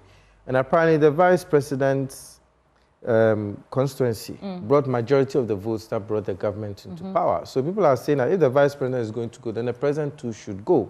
And if you follow it, it looks as if this was just somebody who was used by the government to get into power. And I agree with Doc that I don't think this will succeed. And secondly, about Napo leading the girl child education crusade, I think it's a step in the right direction. Okay. I was following the NSMQ, and NUST SHS won, Adventist came second, and I think it was Sewakoto Senior came third. And one of their teachers was saying that because they came against boys, that is why they lost. I thought that was a very inaccurate, thing to say. The girls should be encouraged. You can imagine how other girls there would look at. And finally, also, my final words is, my brother's first was about the need for peace. I agree with him. Peace should be at the forefront of all our deliberations this election. Ghana wins election 2024. Bernard, wrap up your thoughts for me. Okay, so mine is going to be based on the free education, the free SHS. I think Nana Addo Dankwa Akufo-Addo and Dr. Mahmoud Bawumia, when Nana Addo Dankwa Akufo-Addo started his move to become a president, he started with Dr. Alhaji Mahmoud Bawumia, and they sat to agree on things that when they become a government, they will be able to do for Mother Ghana. And one of them was free education. So it is their baby, and it is our baby. We give birth to it, and then we know how to manage it well. When we were even touting free education, NDC under John Dramani Mahama was saying it is never possible, it can never materialize. But hey, here today, where are we? We are here, and free SHS is running. Now, they come back and they say they started free education. What we are telling the good people of Ghana is, look, free education, it has come to stay. John Dramani Mahama and NDC are saying when they come, they will cancel it. Now, we are... Did they really say that? Oh, yes, of course. They said it. But that's all that time will allow us to really? do. I think what they're saying is that they started with progressively free education, and they were the same people preaching against the free gaps education we have in the efficiency. No. But if you started something, would you preach by saying it is 419? Thank you all so much for joining us for the news review segment. I have to say this. I've seen 2 promos, election campaign videos so far. From the Baumiak team, they're saying that Mahama wants to come and remove free SHS, so don't vote for Mahama. He is coming to remove it. And then Mahama is saying that we are not coming to remove free SHS, so vote for us so that we can fix the issues in there. It's an interesting time. I give birth to my baby. And thank you so much, Wisdom Dogbe. He's a financial analyst. Kwame Nkrumah Bosio is the General Secretary of the CPP. And Bernard Odonyako is leading member of the Dr. Baumia's campaign team. Gentlemen, thank you all so much for joining us for News Review. Please stay for sports coming up next. Thank you.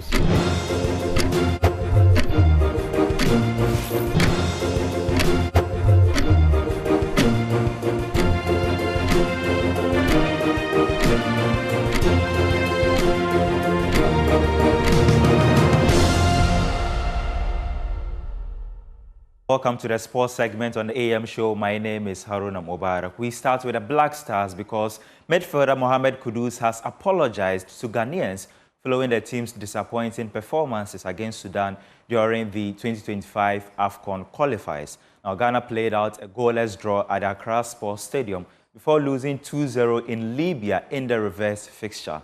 The team's performances in both games add to an unimpressive run of form since June, with just 3 wins in 8 matches. Let's quickly go through the statement released by Mohamed Kudus, and he says, as someone who captained the team in the 2 games, it is with great humility and a deep sense of responsibility that I issue this statement. On behalf of the entire team, I would like to extend our sincerest apologies to the people of Ghana for our recent performances against Sudan in Accra and Libya. Despite our utmost effort and dedication, the results did not reflect our aspirations or the pride we have in representing our beloved nation. We understand the disappointment and frustration this has caused, and we share those feelings. We want to assure Ghanaians that we are committed to learning from our mistakes, regrouping, and working tirelessly to restore the Black Stars to our former glory. We value the unwavering support and loyalty you've shown us, and we are determined to make you proud once again. We urge all fans to stand by us during this challenging period. Your encouragement and faith in us will fuel our determination to succeed. We will not give up. We look forward to redeeming ourselves in the upcoming matches.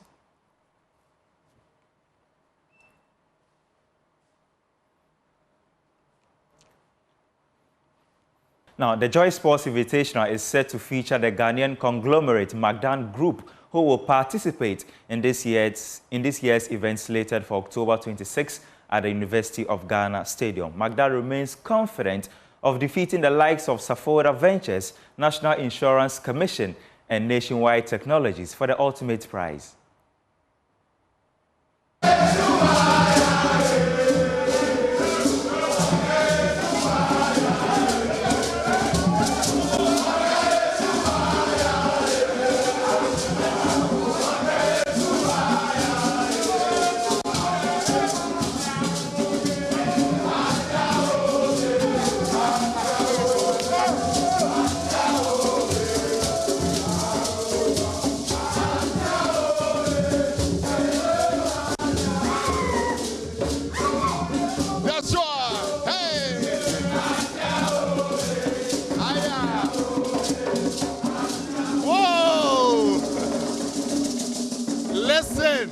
It looks like the Team Spirit Award might be gone already. Team Magdan, are you ready? Team Magdan, are you ready? The energy in here is infectious, and these guys wouldn't even stop. Are you ready for the Joy Sports Invitational? Look. Let me get our CFO, our group CFO here with me, Ferdinand Boache. Where's Ferdinand? Is he here? Ferdinand, man. Oh, make some noise, make some noise, make some noise. Yeah.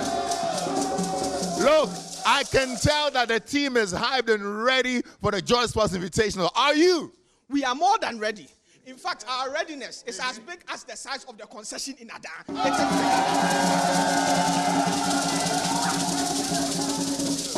And I know you're coming with the whole group from Electrocam to Q3 to Magdan Shipping. Tell me more. We are bringing Ocean Now Terminal. We have the likes of Justice. We have the likes of Ishmael. We are bringing Magdan Aviation. You see, the size of Magdan Aviation, if you care to know, in terms of revenue, in terms of everything else, you have no idea. So we are bringing the whole team from Magdan Aviation. This is the first time you will be seeing pilots. Jama. Wow. You see, our pilots. You people, you have no idea what you have bargained for. We are more than ready for you people. There you go. October 26th, it's happening live at the University of Ghana Stadium. I know the Magdan AstroTurf is just across from here, and that's what you've been training. Is that where you've been training? We have even been doing more than training. You see the place they are clearing here. It is going to be finished in time so that we can even do all the other sporting activities over here. Oh, wow. Yes, our team captain is here, Niklote. Seriously taking this tournament serious. And we are not joking. We are coming for this. Mind you, we are coming. Magdan, we are coming. That's right. And I know that the ladies are not left out. I saw Linda in the back. Make some noise for Linda and Sandra. Linda, why are you holding a spoon? We are ready for the lime and spoon. Hey, so you're already rehearsing with a spoon already. See, Magdan Group is committed to excellence. Forget the work part. We know how to play too. We have the men. No one can compete with us at all. Are you sure about that? Yes. We are coming. We are coming for all of you. Be prepared for us. Oh my goodness. No, this is going to be great, Nee. Look, we're ready as well for you on October 26th. You say you're playing football, you're playing tennis. There's the 100 meters. 4x1. We have the 4x1. We have the line and spoon. We also have the staff playing tennis. And then the CEO's penalties. The CEO's penalties. Take it from me. We are not losing. Oh, wow. We are not taking this tournament. We are coming for the trophy. And mind you, Magdan is Magdan. We don't joke. That's right. We know the joke. And the last one, Electrochem. Do it big. Electrochem. Electrochem. That is Electrochem. So it's the whole group affair. It's the Magdan Shipping, Electrochem Ghana. You say Q3 is coming along as well. We have the Magdan Aviation. We have the Magdan Shipping. Okay. We have Eagle EL Salt. Right. And then we have our Q3 company, Oceanal, then Magdan Aviation. So mind you. So for the uninitiated, maybe you can just tell us a bit about each of the companies under the group as well. Okay, so we have the Verdimpex that is into government projects. We have the Q3 that does the sea defense. We have the Magdan Aviation that is into pilots. And then there's a jet, the Magdan Aviation private jet. Yes. And then we also have the Electrochem that's into the 41,000 concession salt mining company. And then we have the Magdan Shipping into logistics and shipping clearing. There you go. So the whole group is representing on the 26th of October at the University of Ghana Stadium, Legon. You have to be there. To all the other companies coming, look, some of them are training outside Ghana. Some of them have also hired private, tutors and coaches. What would you like to tell them? This is a warning to all of you. No matter your trainers, no matter where you are traveling to, we deal with the local market, and we are not joking. Magdan, mind you, Dr. Daniel Macaulay is coming for this. And his team members behind me, we are coming. Watch out. That's right. So all the other companies, watch out, because the energy in here is infectious. You're ready, October 26th. One more time, Electrochem, do it big. Let's go.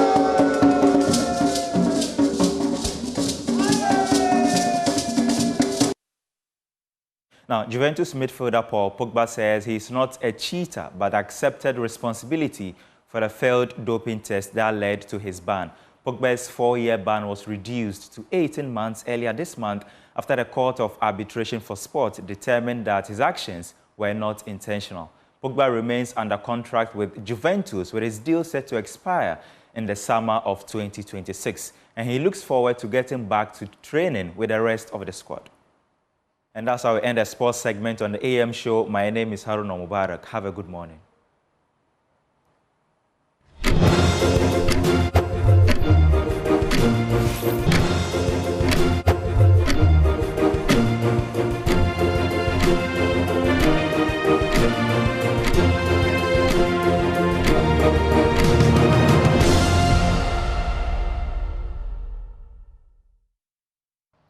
You are still watching the AM show on Joy News, and today on AM Exclusive, Benjamin Ekakpo is bringing you a rare and engaging interview with, get ready for this, Rosa Liliana Gomez Cardenas de Winston. That's a mouthful. And that's the Peruvian ambassador to Ghana. You get to hear more about the land that has over 3,000 varieties of potatoes. Coming up now is AM Exclusive with Benjamin Ekakpo.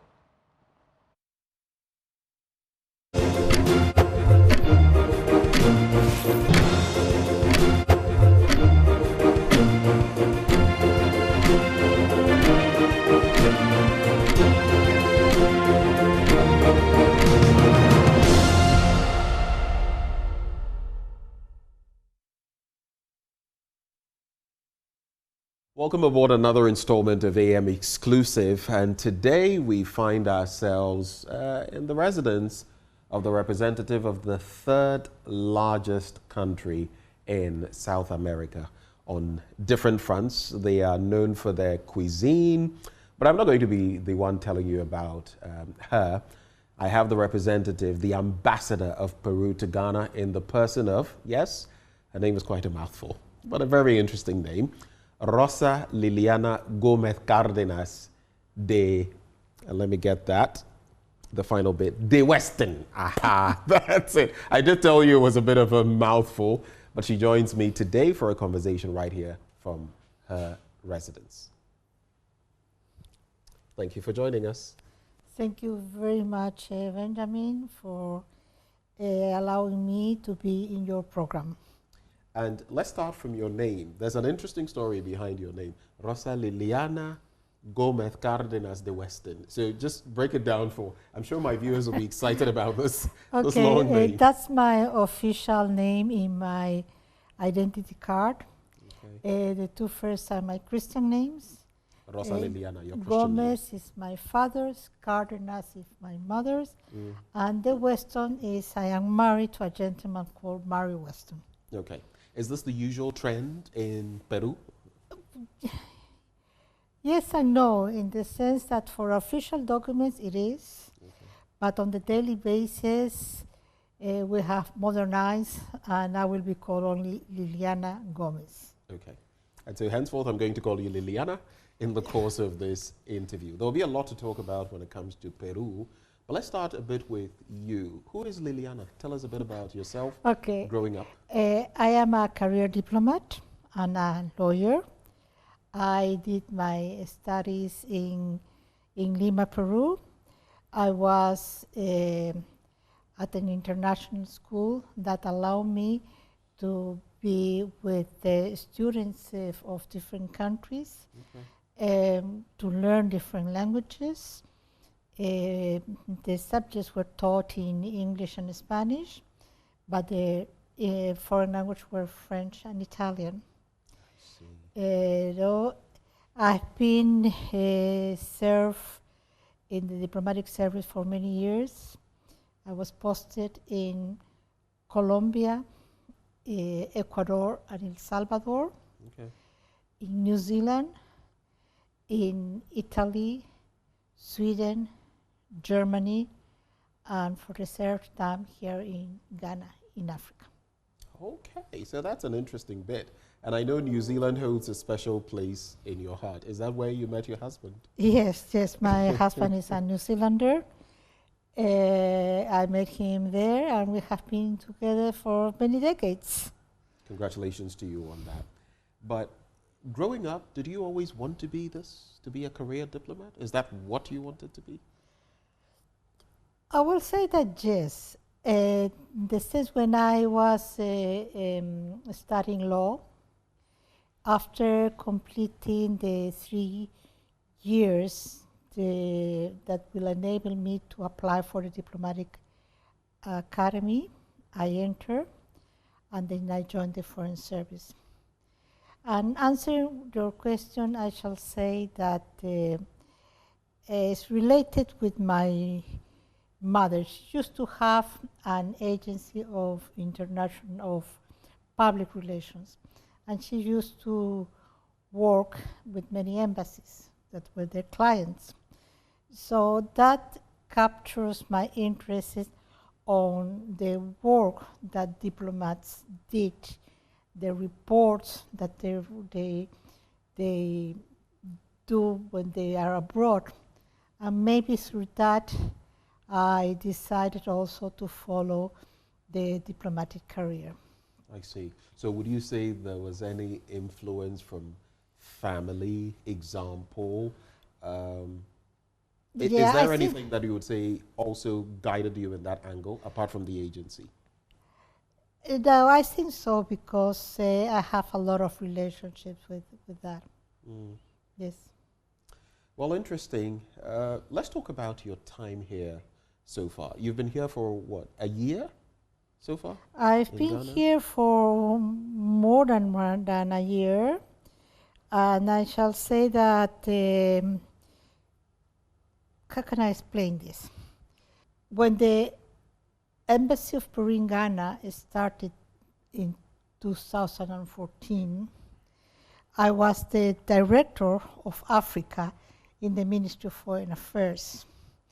Okay. So I can say that I promote the opening of the embassy, which was the first in the Western Africa.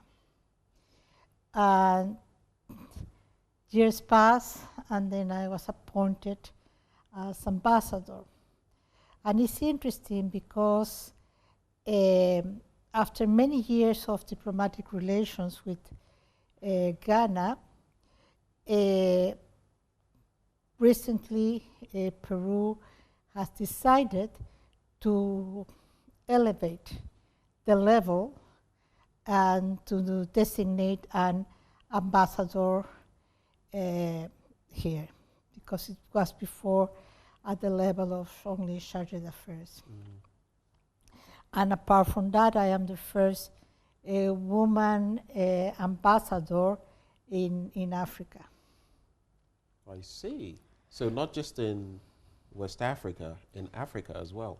Yes, well, recently they have designated a woman ambassador in another country, in Kenya, but I was the first one. You were the first. So interesting story of how you started this a long time ago, pushing for such relations in terms of an embassy in Africa, especially here in Ghana. And then years later, you become the ambassador. How fortune sometimes, works. Well, it was good because I knew, well, when you are the director of a particular division, you follow the economy, the trade, what's going on in the country. You follow all the story. So it's just what was quite easy to restart here. Within this period, over a year, what would you say your time serving in Ghana has been like? Tell us about some of the initiatives you've brought to bear. Well, mainly our goal is to increase trade. And we have already made big steps. First, I will have to say that we signed a memorandum of understanding on political consultations. And after years of negotiation, we managed to sign that this year in April. And that opens a door in order to searching or looking for signing other agreements. We would like to establish a working group to sign later a trade and cooperation agreement. Okay. That's one of our goals. Working with that, or towards that, we have, for example, had a successful seminar on trade and investment. This was in August, so a few months ago. And it gave us the opportunity to put together through a video conference agencies from Peru and from Ghana and entrepreneurs from both countries to have a first approach on what do we offer and what does Ghana offers and what could we do together. So that was the first pass on this road in order to fulfill our goal of increasing the relationship, not only on trade, but also on cooperation in general.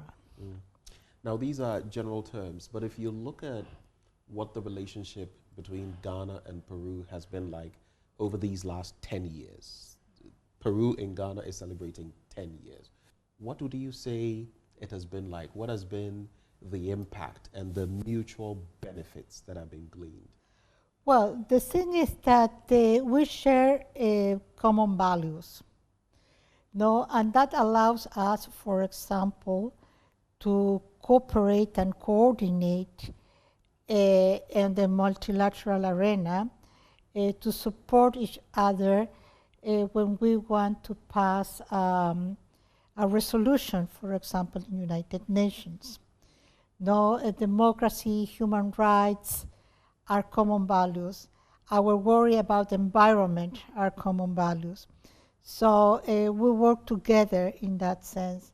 So since we established the relationships, our main link was through the international, mainly UN agencies. But now we can work directly with the Ghanaian authorities. And that's a good thing.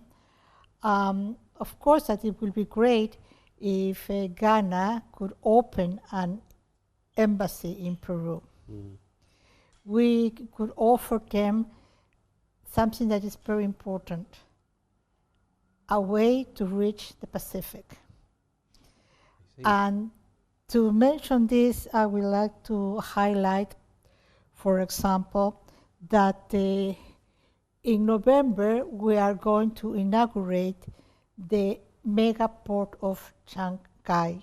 The mega port of Shanghai. Shanghai, yeah, which is going to be the largest on the Pacific coast.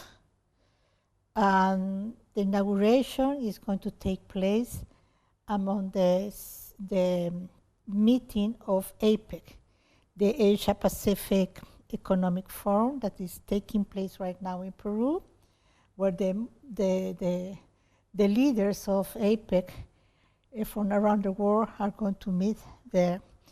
And I think that Ghana should look at us for that, because it opens a door to reach the Pacific, to reach Asia, for example. No? So quite a route there that if Ghana, like you're saying, inviting the country to establish those relations, formalize relations by opening an ambassador, that would be a route to the Pacific.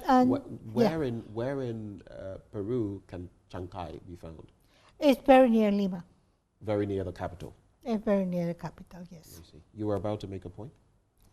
Well, the thing is that we're already trading with some frozen fish, some evaporated milk, but something that has not been studied much is textiles. We have very high quality of textiles, cotton.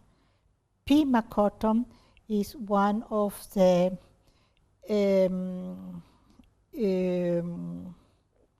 very high quality cotton that we export around the world. And I think, and at a very affordable prices. So I invite the entrepreneurs that they could visit us to get further information in order to reach or to be in contact with the textile exporters from Peru. I guess another thing that we could do is establish a chamber of commerce so that those interactions can be had. You see, like you're talking about textiles and the opportunities for Ghanaian businessmen. Maybe with such cooperation or such a chamber, then there can be interactions. And some countries have that in Ghana, so maybe another idea that could be put. Yes, that's, we have that in mind, but I think that prior to that, it is necessary that they start to know each other. Because it's not just to have a Chamber of Commerce agreement, but we would like to have a Chamber of Commerce that interacts really among them and not just in a sign of paper, what sometimes happens. No? So yes, okay, our doors at the embassy are open to if we will help you in order to contact exporters and to tell us what are you looking for, and we can show you what do we have, and let's work together. And that's, I was just thinking on trade, but there are other ways of cooperation. For example, we have been in conversations with the Minister of National Security. Right. Yes, in order to see how that we cooperate together. So Peru could help Ghana on its ability on responding to transnational crime. We have CIMA. CIMA is the enterprise of the Navy, Peruvian Navy, that they build up vessels and that could be used on rivers. They have something interesting that is called the Mobile Social Action. What it is, it's a barge run by the Navy, yeah, where the government places different agencies in that barge and goes through the rivers to the most remote little towns, so the government reach them.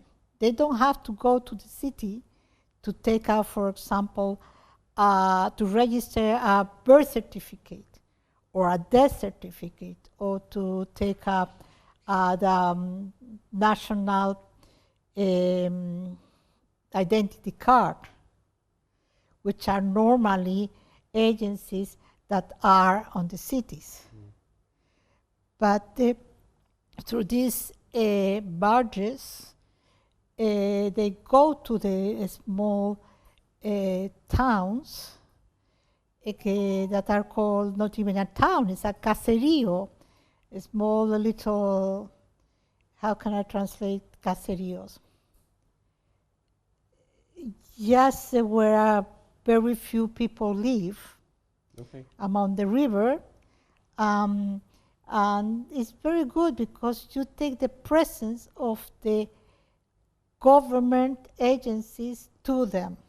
You don't expect them to go to you and to travel 3-4 days. So development goes to them, other activities need go to them without their having to go to exactly centers of operation. And also, when this is called PIAs in Spanish, they take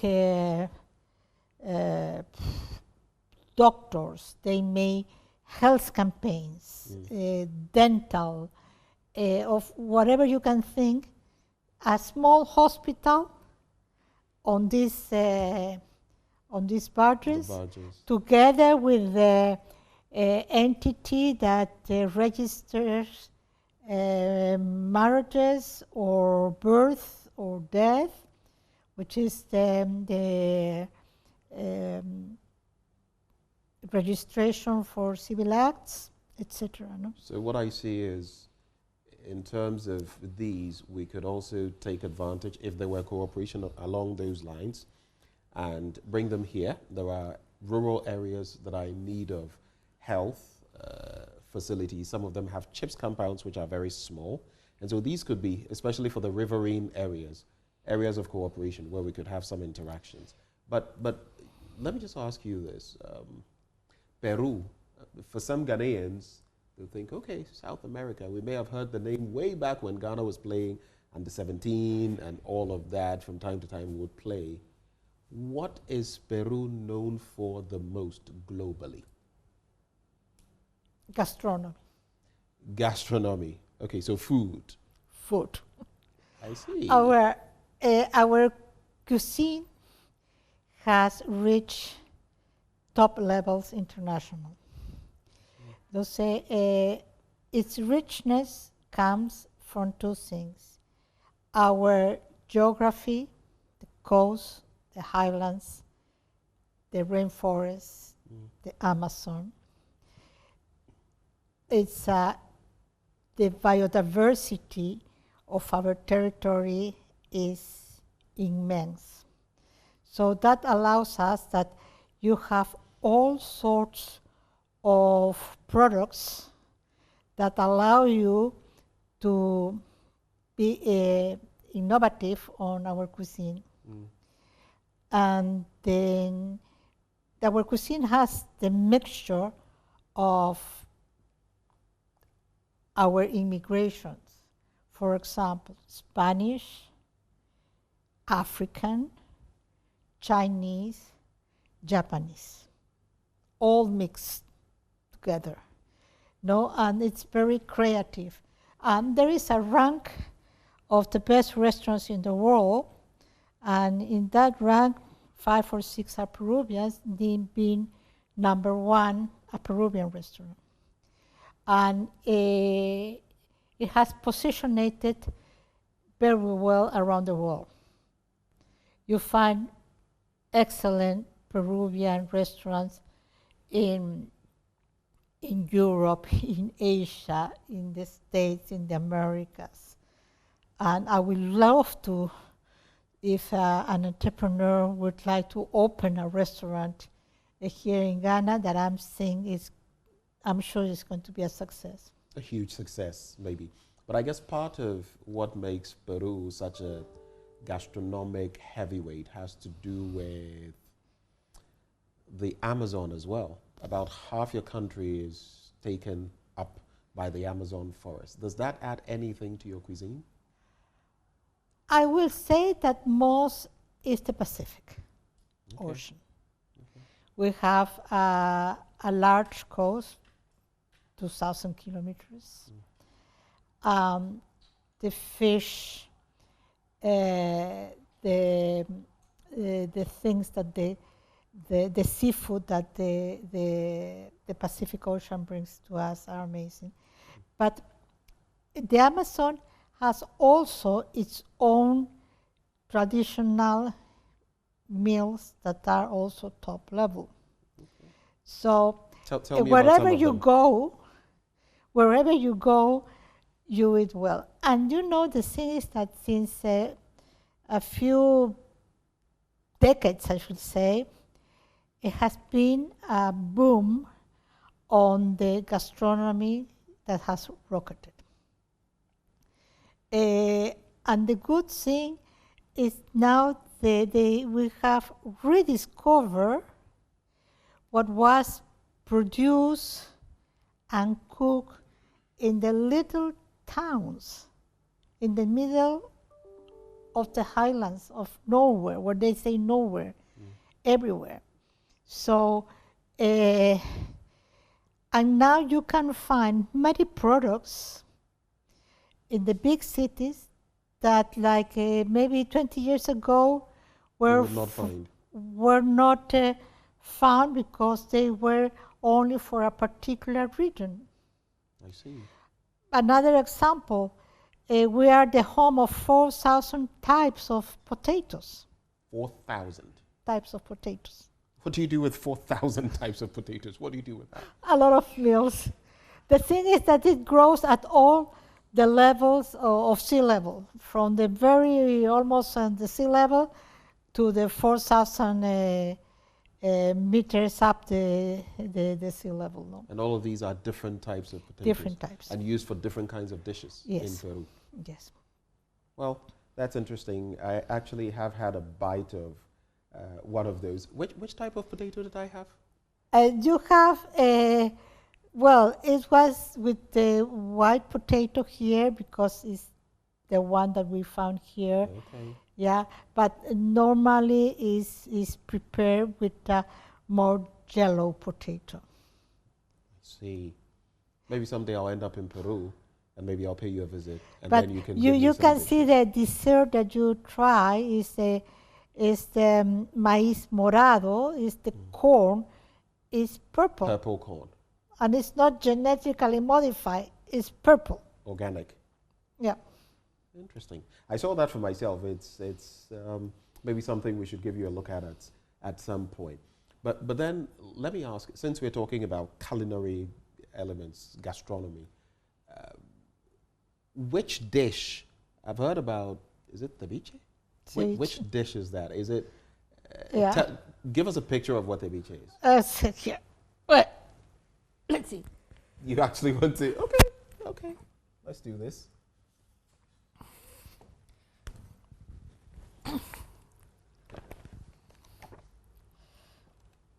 Let's see. So we're looking for ceviche and what it looks like. Ceviche is mainly made of white fish, Whitefish. Whitefish, cut into dices. Is it raw? Is it raw? Raw, yes. Okay. Marinated with lime. Marinated with lime, a little bit of salt, chili, red pepper chili, but the fresh, not powder, fresh. Okay. A little bit of parsley. For example, this is one. Okay. With the onion, red onion, the chili, pepper, lime, and it's marinated only with lime. But Okay. the small one, which is more. But now you can prepare ceviche. So these are chefs at work doing this, but do ordinary This is one of the best writers of ceviche. Javier Wong. You see, yes. Let me take a look at that. Okay, so there you go. Javier Wong, el mejor ceviche del mundo, the world's best ceviche. That's what they call it. How popular is this in Peru? The ceviche? Yes. Everywhere. It's everywhere. Is it like the national dish of Peru? It's a national dish, mainly on the coast. Okay. You can eat also in other parts, but it's typical of the coast because it's fresh fish. But in the Amazon, they have also ceviche with the fish that comes from the rivers. So it depends on where you are. People use what fish they can get for the ceviche. Yeah. All right. Let's move from the culinary elements and talk a bit about social cultural initiatives. Peru has been trying to give back to society, and you're trying to do that in Ghana as well. What have been some of your most impactful initiatives, socially, culturally, giving back to society? I have to say, refer to the donations that we gave to society. We facilitated donations to the Eye Crom and Christian refugee camps. Okay. That was back in 2018, 2019. This was done together with the UNHCR, as long as another stakeholders such as Goldfields, Belacqua, and many others. On the other hand, we created an award called Vale Peru to recognize the best Spanish students from the University of Ghana. Oh, I see. Interesting. That was for several years, up to just before COVID, just after COVID, until 2022, more or less. This was together with the University of Ghana, in particular the Spanish section. Okay. And to celebrate the month of the friendship, because the Africa-Peruvian friendship that is celebrated on the 19th of October, we are going to give a donation to the Flagstaff House Basic School in Accra. A second activity will be making a donation to the library of the Spanish section of the University of Ghana. Okay. These two activities are among these Frankfurt for el Día de la Amistad Peruano-Africana. No, that is called the friendship so among the day our of countries. African-Peruvian friendship. Yes, in reality, it's celebrated in Peru as the Día de la Amistad Afro-Peruana, but in general, we will have bring this to Ghana, no? And I think that. And which day specifically is this? The Peruvian-African Friendship is on the 19th of October. 19th of October. And every year at the Ministry of Foreign Affairs, we invite the embassies, the African embassies accredited in Peru. They present their music, they bring us together to interact and to know and to learn a little bit of the culture of these different countries. And when I was the director of Africa back in 2014, I had the privilege of organizing this celebration with the participation of the African embassies accredited in Peru.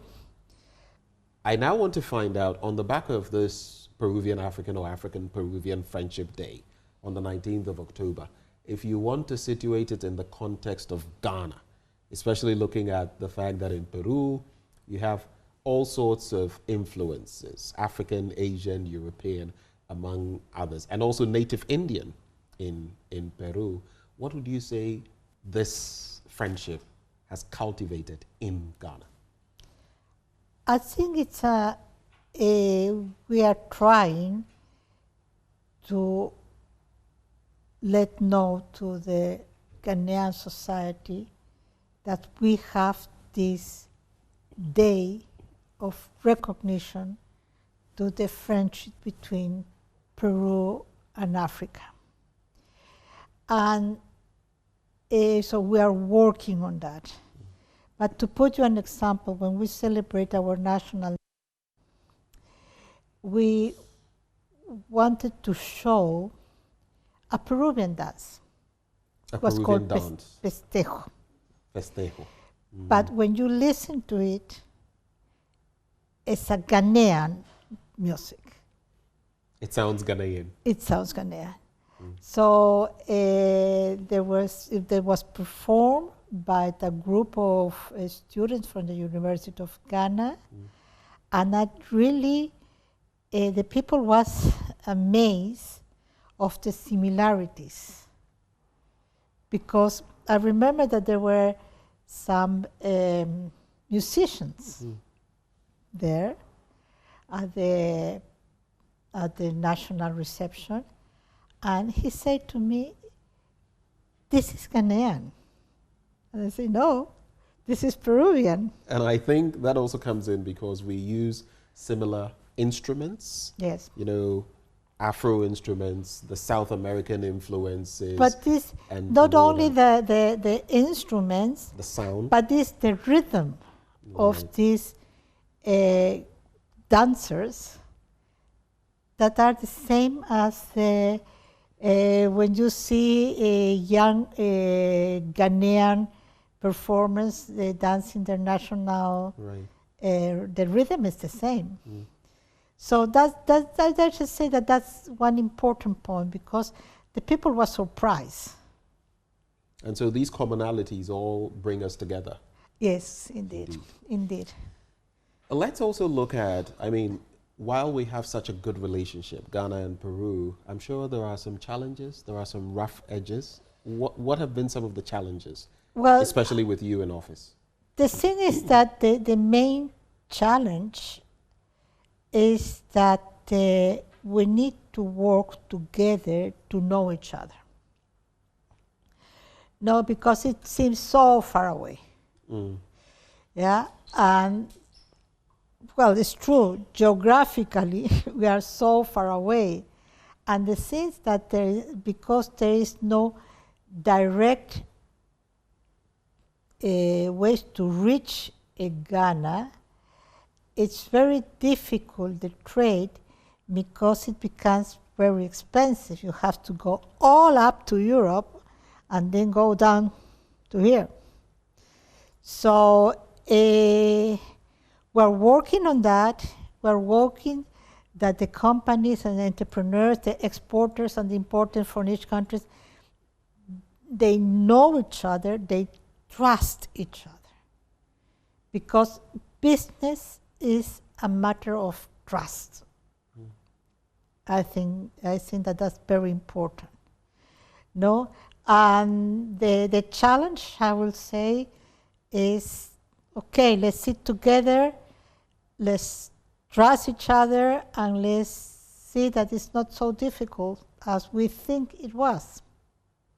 And so, of course, inroads can be made. I remember going to Brazil. That was a very long flight. You know, you have to transit and all of that. So it's pretty tricky, like you said. In some instances, it's not even Africa. You have to go to Europe, and then you come down. So let's see what cooperation can bring in the future between Ghana and Peru. Well, we are working, as I mentioned you, on cooperation in different fields. Another area that we could cooperate is, for example, a capacity building for farmers. It's very important here, cocoa. And I think that the first thing that we can, like I said, we can work on that to show our techniques in order to have better crops and to transform the cocoa beans in other products. So processing. Processing. And also we believe in the association of farmers, cooperative, because when they are together, they can get a better bargain on the prices. Now together they can buy better equipment, because are so expensive, better equipment to transform the beans in another product. So we can give a know-how on that as well, no? And my recommendation was invest in research, work with universities, find out ways to attack diseases that affect our crops. So those things that I think that they need to be addressed. And I put another example related to illicit crops. In Peru, we have illicit crops. Coca leaves. Illicit crop. Okay, so coca leaves. Coca leaves, illicit crops. Of course, from which they get cocaine and all of that. Yeah. But the government many years ago settled a model, a strategy, in the sense that they incentivize the farmers to grow coffee and cocoa, yeah, and to leave aside the coca leaves. And the government helped them, of the association, making roads, and to transform that and to find markets. And that strategy that is called Desarrollo Alternativo, alternative development. Right. And I used to work on the entity in Peru that deals with drugs, which is the Vida, which is the similar of here of the Narcotics Control Commission. Right. No. And I have been with them, and I have showed them about this model, and we are in conversations to see how can we transfer our know-how and maybe implement that in Ghana, no? We have more than one talk with the NACOC. I see. It's interesting because, I mean, coca leaves or cocaina is quite an issue in South America. There have been so many issues, challenges, but here, I mean, we have our own struggles with different things, including, for example, galamsey, which is affecting our cocoa production. But just to stick on cocoa, right? Your country produces about 1.7%, almost 2% of the world's, cocoa beans or cocoa production. You are the third largest in South America behind Brazil and Ecuador. Ghana's production has plummeted. It has been going down in recent years. From the example of Peru picking up production, you talked about government initiatives. What else do you think led to Peru becoming so high? You are the 8th largest producer in the world. Ghana is second, but we are facing struggles. What else do you think? I think it's investing on research, investing on best practices. I think it's in associate, and so the soil doesn't get damaged, because once your soil, if you overexplore it, forget it. The soil will not be good for anything else. But I would like to go back to what you mentioned a few minutes ago. Coca leaves has a lot of medical, right? Medical. In that context, I was using so it merely there's cocaine and cocaine are not the same. Right, but the processing, because then people process it into cocaine. Some people, but not the medicinal.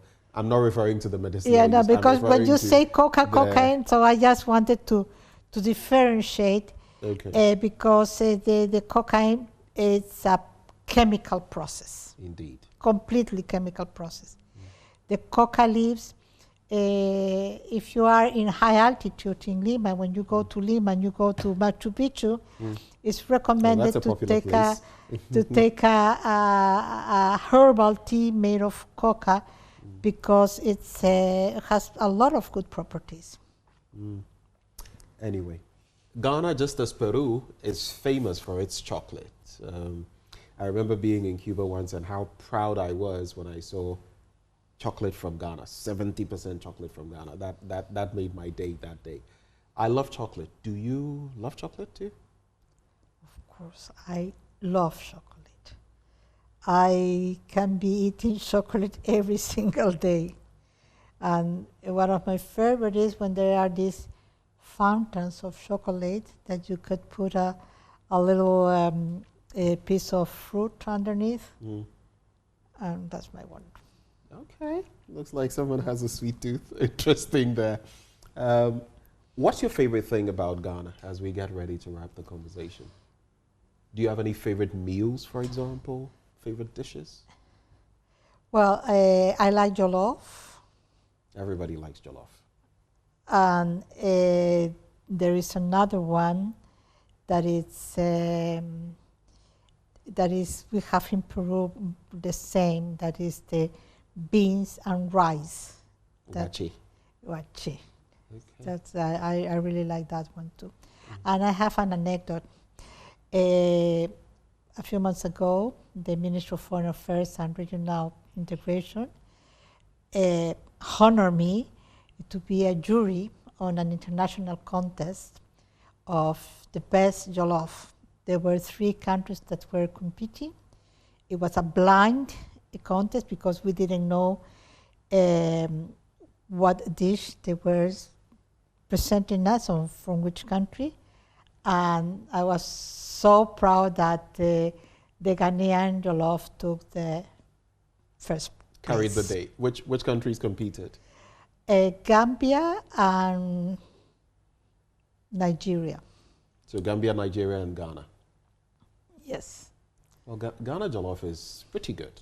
Yeah. Pretty good. I also know you like kelewele. Is that correct? Yes, I like kelewele as well. Do you have anything similar to that in Peru? To kelewele, I don't think so, no.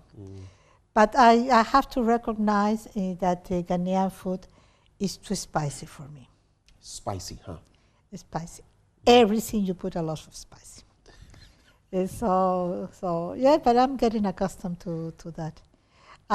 You were asking me also what do I like from Ghana. I say 2 things. Their hospitality. Okay. You see the people always smiling, very friendly, and the color of the garments in general. They're very colorful, they're cheerful. I like those things from Ghana. I can see why you like the color, because South Americans also have a very colorful lifestyle. You know, your culture, your outfits. So I see you would be happy about that in Ghana. Yes, I am indeed. Okay. So before we wrap the conversation, maybe any final words? First of all, I would like to thank Joy Prime and you, Benjamin, and with all your team, to allow me to present a little bit of my country to your audience and invite the Ghanaian citizens and the entrepreneurs to visit us in the embassy so I could give you information not only about the tourism, the gastronomy, but how to make business. What would we offer? What could we do together? We're opening to receive you, and we're open to hear your views and how we could cooperate together. Peru means business, huh? But just because you brought that up, where is your embassy in Ghana, in Accra? Where is it? It's in Airport Residential. Airport Residential area. Okay.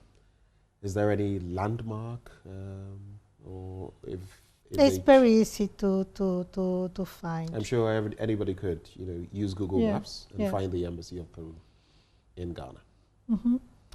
It's been a pleasure having you join the conversation, from everything to gastronomy to diplomatic relations, the economy, and we look forward to many more years with you. I don't know how long you'll be in Ghana, but for as long as you're here, we'll enjoy the time with you.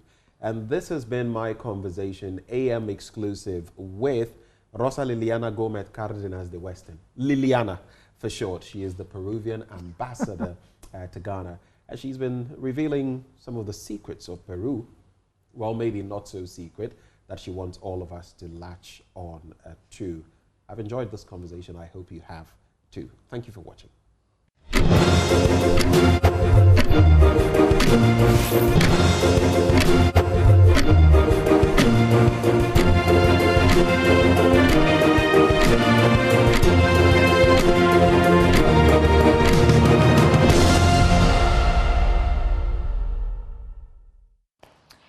I have a question for you. How much do you care about your house? What kind of colors, paints, building materials do you need to give you that picturesque home that you dream of?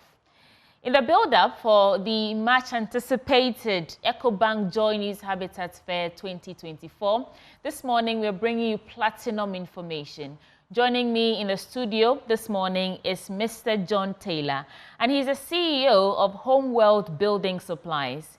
John, welcome to the program. Thank you. I want to start by asking you, how attached are you to your home? Very much attached to my home. Because, you know, we do spend a lot of time in our homes, if not at work and stuff like that. And so it's very important that our home reflect our creativity and personality as well, In terms of achieving that, it's not an easy feat. Sometimes you see concepts on social media, especially Pinterest. I'm a Pinterest girl. Okay, good. So, and then you try to replicate it and you realize that you've completely gone off board. So this conversation is to help our audience, everybody who may or may not be coming to the EcoBank Joy News Habitat Fair, understand the importance of using the right materials, the quality materials, and affordable as well. Yes. So let's start from what you do at Homeworld, and then we'll get into the nitty-gritty of the EcoBank Joy News Habitat Fair. Homeworld, what do you do? So Homeworld is a concept of a one-stop shop when it comes to the building and hardware space. We have several departments within our store that reflects the different stages of the construction process. Okay. We have from garden to hardware, power tools, electrical, plumbing, paint, home, small appliances. So we kind of trying to give you, we're kind of like trying to give our patrons a good experience that they don't have to go to too many different locations to source the hardware needs. This means if someone is building, they come to Homeworld Building Supplies, everything they need, from building materials to electricals to plumbing work to gardening, like you mentioned. You are the one-stop shop for them to get there.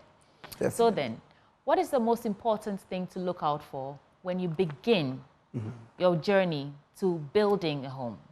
What should you look out for? I think the very first question to ask yourself is, how much home do I need? You know, that's a very good question. Being a builder myself, it's always good to meet with the client, understand their needs. Are they a newborn family? Do they need, you know, X amount of bedrooms or not?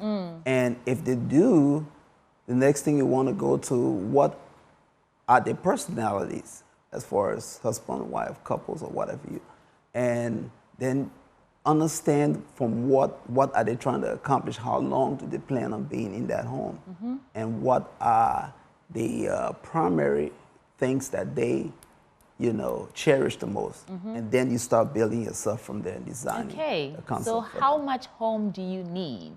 That's the first question you should ask yourself. And then after you've decided or you've sorted out how much home, let's say you want a 3-bedroom, is that the standard these days? 3-bedroom house? Yes, it's standard for a young family. You know, you always want to have a guest Extra room, for the guests, and then hopefully a newborn have the next room. Okay. So after you've cleared that out of the way, and then you go to finding a land, that is not in your jurisdiction. But after you've acquired the land, then you come in. So when you come in, what is the first thing that you're doing in terms of, I'm sure there's going to be some consultation. What are you talking about at that stage in terms of consulting with your clients? Consulting with my clients on, like I said, what type of home do they want us to design or build? And what are the key things that are priority to them, so we can know how to lay out the home, design it, and everything. And one of the things that we have learned through our experience is that there are certain aspects of the homes that you always want to find appealing, like the kitchen, the master suite, you know, in the living room. So we've already aware of those, but we want our client to give us lead as far as, oh no, my bedroom has to be priority over the kitchen, over the bathroom and stuff. So that's happening inside the room. But everyone who wants to own a home wants to put up something that looks beautiful to the rest of, you know, people passing by. And that brings us to the conversation of choice of painting, you know, in terms of the colors, in terms of what to use in, depending on the temperature or the environment that you find yourself in even. So in terms of choosing the exterior color of painting, or even the type of painting you should do, the type of finishing you should have for your building, what would be your top 3 key points or key pointers to people who are on the market to look for something like that? So one of the things that people tend to pay more attention to is the aesthetics of the paint, right? But we often like to take them behind the scenes to say, look, yes, it's beautiful to have a nice paint touch up on the house, because paint bring a space alive. But also too, you have to look at the health aspect of the paint. There are health aspects Yes, of there paint. are health aspects. Please educate us. So one of the things you want to ask your vendor is how much VOC is in this paint. So VOC are gases that your paint release during the drying phase. So one of the things about our paint, it has very low VOC, which is volatile organic compounds that are within your paint. And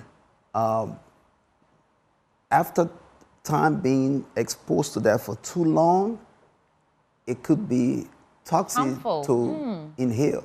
So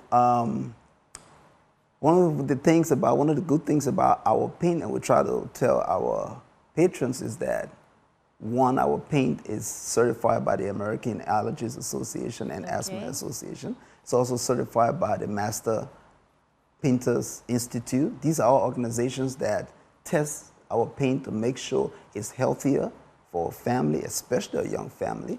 And because when these gases are being released and long exposure to them could sometimes lead to asthmatic reaction and stuff like that. How can we tell the difference between what's harmful and what's not?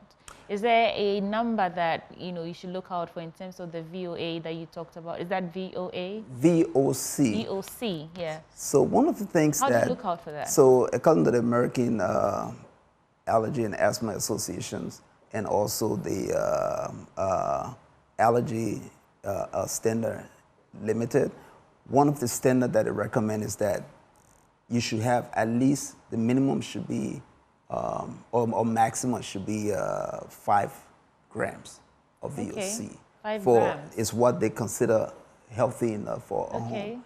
But not knowing that could be harmful and detrimental. So if you're in the market to buy paint, whether interior or exterior, you should look out for paint brands that have a maximum of 5 grams of VOC. Yes. That's very important information. Definitely, because what that is saying that, look, our paint can only release that much of gas. And we have had many testimonies from patrons that have used our paint. The quality is spectacular. We have very low odor. So you could paint your room space today and sleep in it the same night. You don't have to open windows and keep it ventilated throughout. Yeah. Okay, we'll come to colors in a bit, but I also know that, or I've heard, you can confirm for me, that there are types of paint that can repel insects. There are paints that can boost your mood. There are paints that do so many different things for you. Talk to me about that. But is it true, though, that we have paints that repel insects from your home? Yes. There are paints that repel insects. There are paints that keep your home insulated, which is one of the paints we're going to be introducing to this market first quarter of next year. Okay. But speaking about your mood swing, depending on the color that you choose, it can affect your mood. Most of the time, I often try to recommend neutral and bright colors, especially within a small interior space. Yeah. Neutral and bright colors. Yeah. And for exterior? For exterior, a lot of times the questions for what you want on your house will be you to answer that. But we can always try to recommend based on what we think your options are. Do you think that the choice of color for your house, exterior, in any way influence whether or not, and also because I was doing some reading in preparing for this conversation, that the choice of color for your house can either attract recalcitrant people, robbers, and so on and so forth, to come to your home and want, because if it looks so plush, then it appears that you have so much in there that they could come and plow. But is that something that people should be looking out for? Should you be factoring in how plush, how attractive your home will look to these people out there who might want to do you bad? Should you be considering that in choosing the paint for your house? Exterior, I mean. I think so, if security is your primary objective. But also, too, a lot of times most clients are, like you said, concerned about their home being the most beautiful home on the block. But there are other things where we have to encourage them about certain colors that they select to say, hey, be careful because these colors will attract certain things, or these colors will absorb more heat or repel more heat, and then we can start, Oh, you just talked about heat. Yes. We didn't add that. So there are some colors that attract heat? Yes. Like what colors? Black. Black. Absorb more Okay, heat. yeah. The darker the color is, a lot of times will absorb more I heat. haven't seen a house painted, exterior painted black Actually, yet. check on Pinterest. There are. There are? Painted, Okay. yeah. Maybe because it's not in my interest, I don't go in those areas. Yeah. Okay, so look for bright colors then, like white. Yeah, brighter colors, lighter gray. Gray. Blue. Blue. You know, for the exterior, it's not too big of a deal as far as the biggest thing I would say would be the eco-friendliness as far as it conserving energy in the home. Like the neutral colors showing on your screens right now. These are ideal for eco-friendly, repelling heat, you said? Yes. Okay. So let's talk about security because you introduced the word. And in terms of doors, windows, gates, these are all things that you work on. Yeah. What is the most important thing to consider in terms of security when you're finishing or putting up a building? So now that we have smart technologies and stuff, it's something you have to consider as far as having cameras and dual knobs that you know, show you real time what is happening at your homes. You know, there have been many instances online where you see where people travel away from their homes and were able to repel criminals and burglars. How does it really work? So you can see what's happening and then you can trigger and alert educators. Yes, so once the intruder comes to your camera is activated immediately, and that notification gets sent to your phone or to police or to whatever protective service that you have registered with. Yeah. What options do you have or do you normally give to your clients in terms of security or securing your building? Securing the building, we will usually encourage them to first of all secure their rear doors as well, and to also have their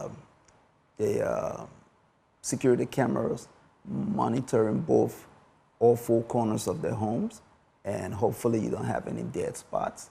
And your windows, make sure you have. What are dead spots? Dead spots are areas where the cameras, maybe two or three cameras not covering. You want to cover the entire 360 of your home. Okay, so that's for technology, cameras. Yes. But aside that, or in addition to that, what else? Is it type of doors you should use that are more secure than others? Yes. Are there particular materials that are being used to, you know, manufacture these doors that you should look out for?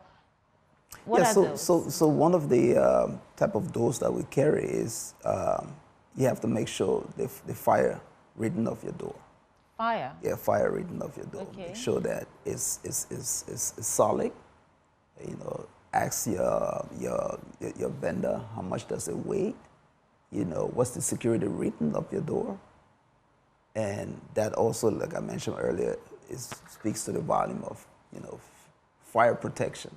You know, if in case you had fire in or out of your house, how long does that door withstand that heat before it melts down and other things?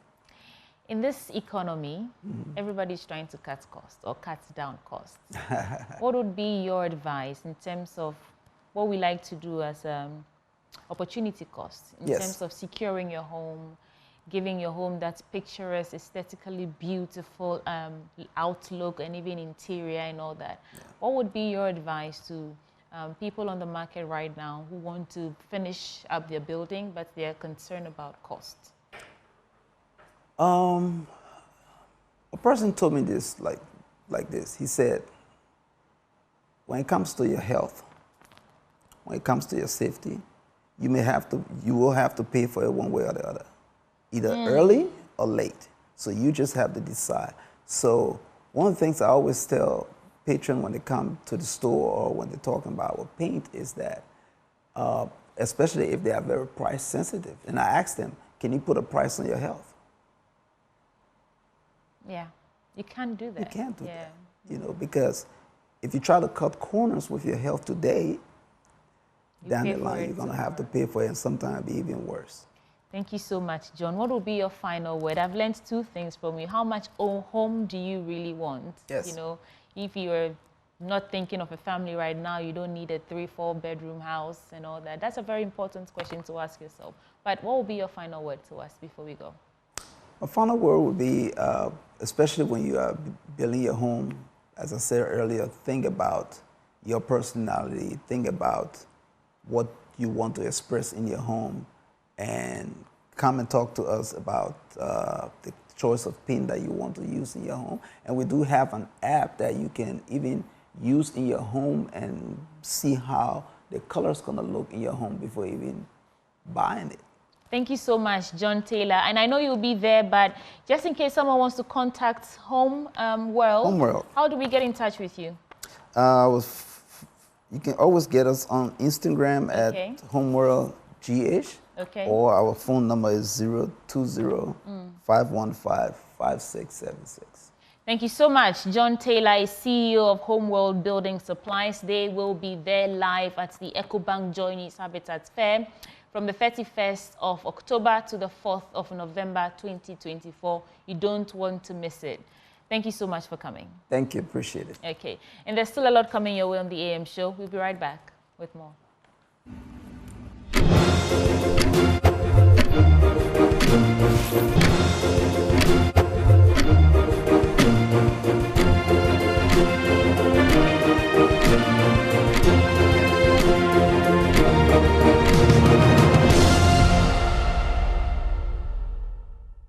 Biogas. Now let's talk about DAS Biogas. And they've been a leader in the biogas sector in Ghana since 2015. They specialize in the construction of biogas for households, commercial establishments, and institutions, helping communities convert organic waste into valuable energy and fertilizer. We're just having an interesting conversation before the cameras came back on. In the studio with me this morning is Otime Yerenchi. She's an investor. And we have Enoch Kofi Bwedu, the CEO of DAS Biogas. Enoch, congratulations. I want to add this information that Enoch was made right here in Ghana, and he's doing amazing things. And he'll tell us all about it in a bit. So Enoch, how would you introduce yourself to someone who doesn't know you? And then how would you introduce DAS Biogas to our audience? Okay. Yeah, as you rightly said, thank you. I'm Enoch Kofi Bwedu, CEO and founder of DAS Biogas. Okay. I'm a mechanical engineer by profession from formerly Kumasi Polytechnic. Yeah. And now in Kenya University. Okay. Yes. So DAS Biogas is a company that is specialized in designing biogas systems for commercial institutions and domestic residential areas as well. So the system that we design are able to convert their waste to energy. And what inspired me to come into this stemmed out from two main things. Seeing that there is waste and that the waste can be converted to energy, then the idea dawned on me that you have to come out with something. So we saw waste as a resource. Not just as not waste. Just a waste. So we say waste is not waste, but it's a resource at the wrong place. So we came out with this technology to deal with these two major problems: waste management issues, and also clean and affordable energy for our communities and homes. I'll come back to you and, for details on how it operates and where it is right now, how we can get it and all that. But I'm curious to know, Otima, what inspired you to come on board as an investor for DAS Biogas? So that's a great question. I was really inspired. I saw actually a video that was online, and we had been searching globally, the company that I was working with, for a great biogas inventor, and I came across Enoch. And then, as I said, I met him on the Links, the Africa Links platform, and I was blown away. Made in Ghana, young entrepreneur, and I said, let me bring my commercial skills and also my media marketing to really help him to scale in Ghana and beyond. So that's your background and area of special expertise. Technology. Technology. Okay. Yes, and so there's... You mentioned media, so I was thinking... marketing and sales as well. So I am coming from a strong technology background across Africa with big brands like Microsoft, IBM, Salesforce. Okay. So let's get some details, Enoch. Explain the system to us, how it operates, and what's unique about it. Okay. So currently what we have, because we found that the dome systems are not... This is it, right? Yes, yes. The dome systems cannot be easily installed for households to use. So we came out with this unit, which is called Das Burgers Portable Prefab 1, okay, which is a movable product. It's very flexible. You put it just behind your kitchen, and then you put in your food waste, the scraps of food, vegetable waste, fruit waste, and then it goes through a digestion process, and they give you gas to cook. So this empowers... Put it in your kitchen? Yes, behind your kitchen. Behind your kitchen? Yes, your kitchen. Or any space available on your compound. So the waste that would have gone into the dustbin for onward transfer to landfill, now you put them in this unit, and then it converts and gives you energy to cook in the house. So by so doing, you are helping managing your waste in the house. It's also encouraging waste sorting at the source. So you're able to separate your plastics, and now you have a unit to deal with your organic waste to give you energy to cook. You mentioned fertilizer as well. Yeah. So we're also trying to encourage home gardening. Yeah. So what comes out, the byproduct from this unit is gas and then the organic fertilizer. So this organic fertilizer can be used for home gardening and can use to water your lawns as well. So from one system, you get energy, you Yes. get fertilizer, Yes. and you are not polluting the rest of the world with waste. Exactly. And I think it's amazing what you're doing. But you already have some of these systems in place at AMA and the rest. Tell us about that. So we have these systems installed across Ghana. Yeah.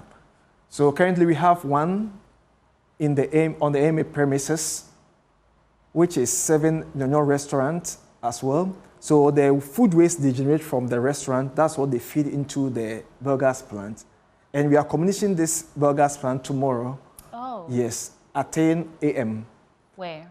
AMA. Okay. Head office around Kimbu. Okay. Yeah, and which we are calling all real estate developers, government institutions to come and see firsthand what burgers plant can do. And this is a portable one which can be installed in your home to generate energy for you. Otma, I know you are already sold on this system, and that's why you are even here in the studio with us this morning. But tell us the economic importance or advantages of this amazing unit or engineering system that you've brought aboard, and then why the rest of the world should join you in supporting this beautiful cause. Thank you. So I think the economics are clear, right? You are taking waste that you normally would just be throwing away. So the advantages are to the individual in your home. So you're reducing your waste collection costs. You are also reducing your LPG costs. And so you're finding savings for yourself.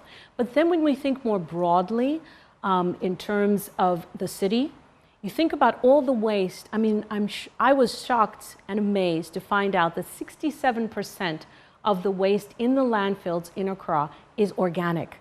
So can you imagine utilizing that waste for energy and the fertilizer?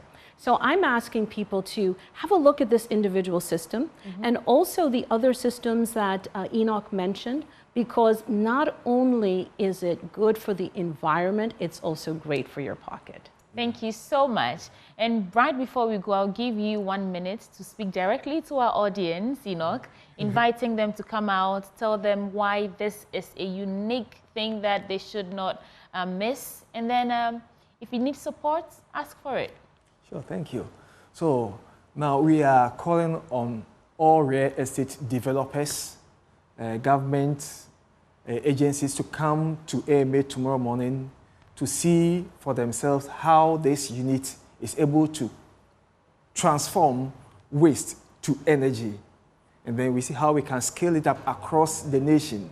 And this is something I'm pleading on the government to actually come in and support. If there is a national policy where every household is supposed to treat their organic waste at source, this will help manage our waste management problem and cut down the cost of import of LPG and cost of managing waste. Do you have any assistance at all as we speak from government? No, Not please. yet. Not Don't yet. worry, they'll come aboard. Okay, so Otima, what would you add to this as your final word? So my final word is that waste is a resource at the wrong place, right? And so there's clear economic value for the city and for you as a consumer to sort the waste and then utilize it for the energy and the fertilizer. So I think I'm calling other investors to also come on board and to support local entrepreneurs such as Enoch on this journey. Thank you so much. That there is Otima Yirenchi. She is an investor. And Enoch Kofi Boydu is CEO of Das Biogas. And you are unveiling or launching tomorrow at the AMA headquarters in Kimbu, 10 a.m. sharp. So please pour out in your numbers and support. And when you're going, go with some money to buy some for yourself. Thank you so much for coming to the AM show. And I wish you the very best tomorrow. Thank you. We still have some more coming your way before we wrap up this morning. Please stay. We'll be right back.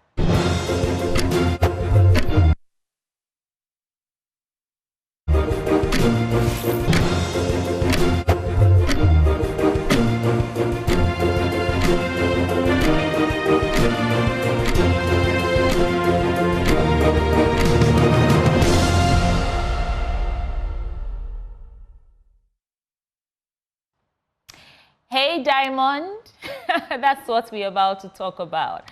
A book titled Hey Diamond. And guess who wrote this amazing book? Adiza Ibrahim, who is also spearheading or the founder of the Kubra Diamonds Initiative. It's a women empowerment foundation with a lot of affiliates in there. And she's coming to unveil or getting ready for the launch of the book tomorrow. Titled inshallah. Hey Diamond. Before we even talk about the book, let's get a little up close with you, the author. How would you describe yourself to someone who doesn't know you? I don't relent.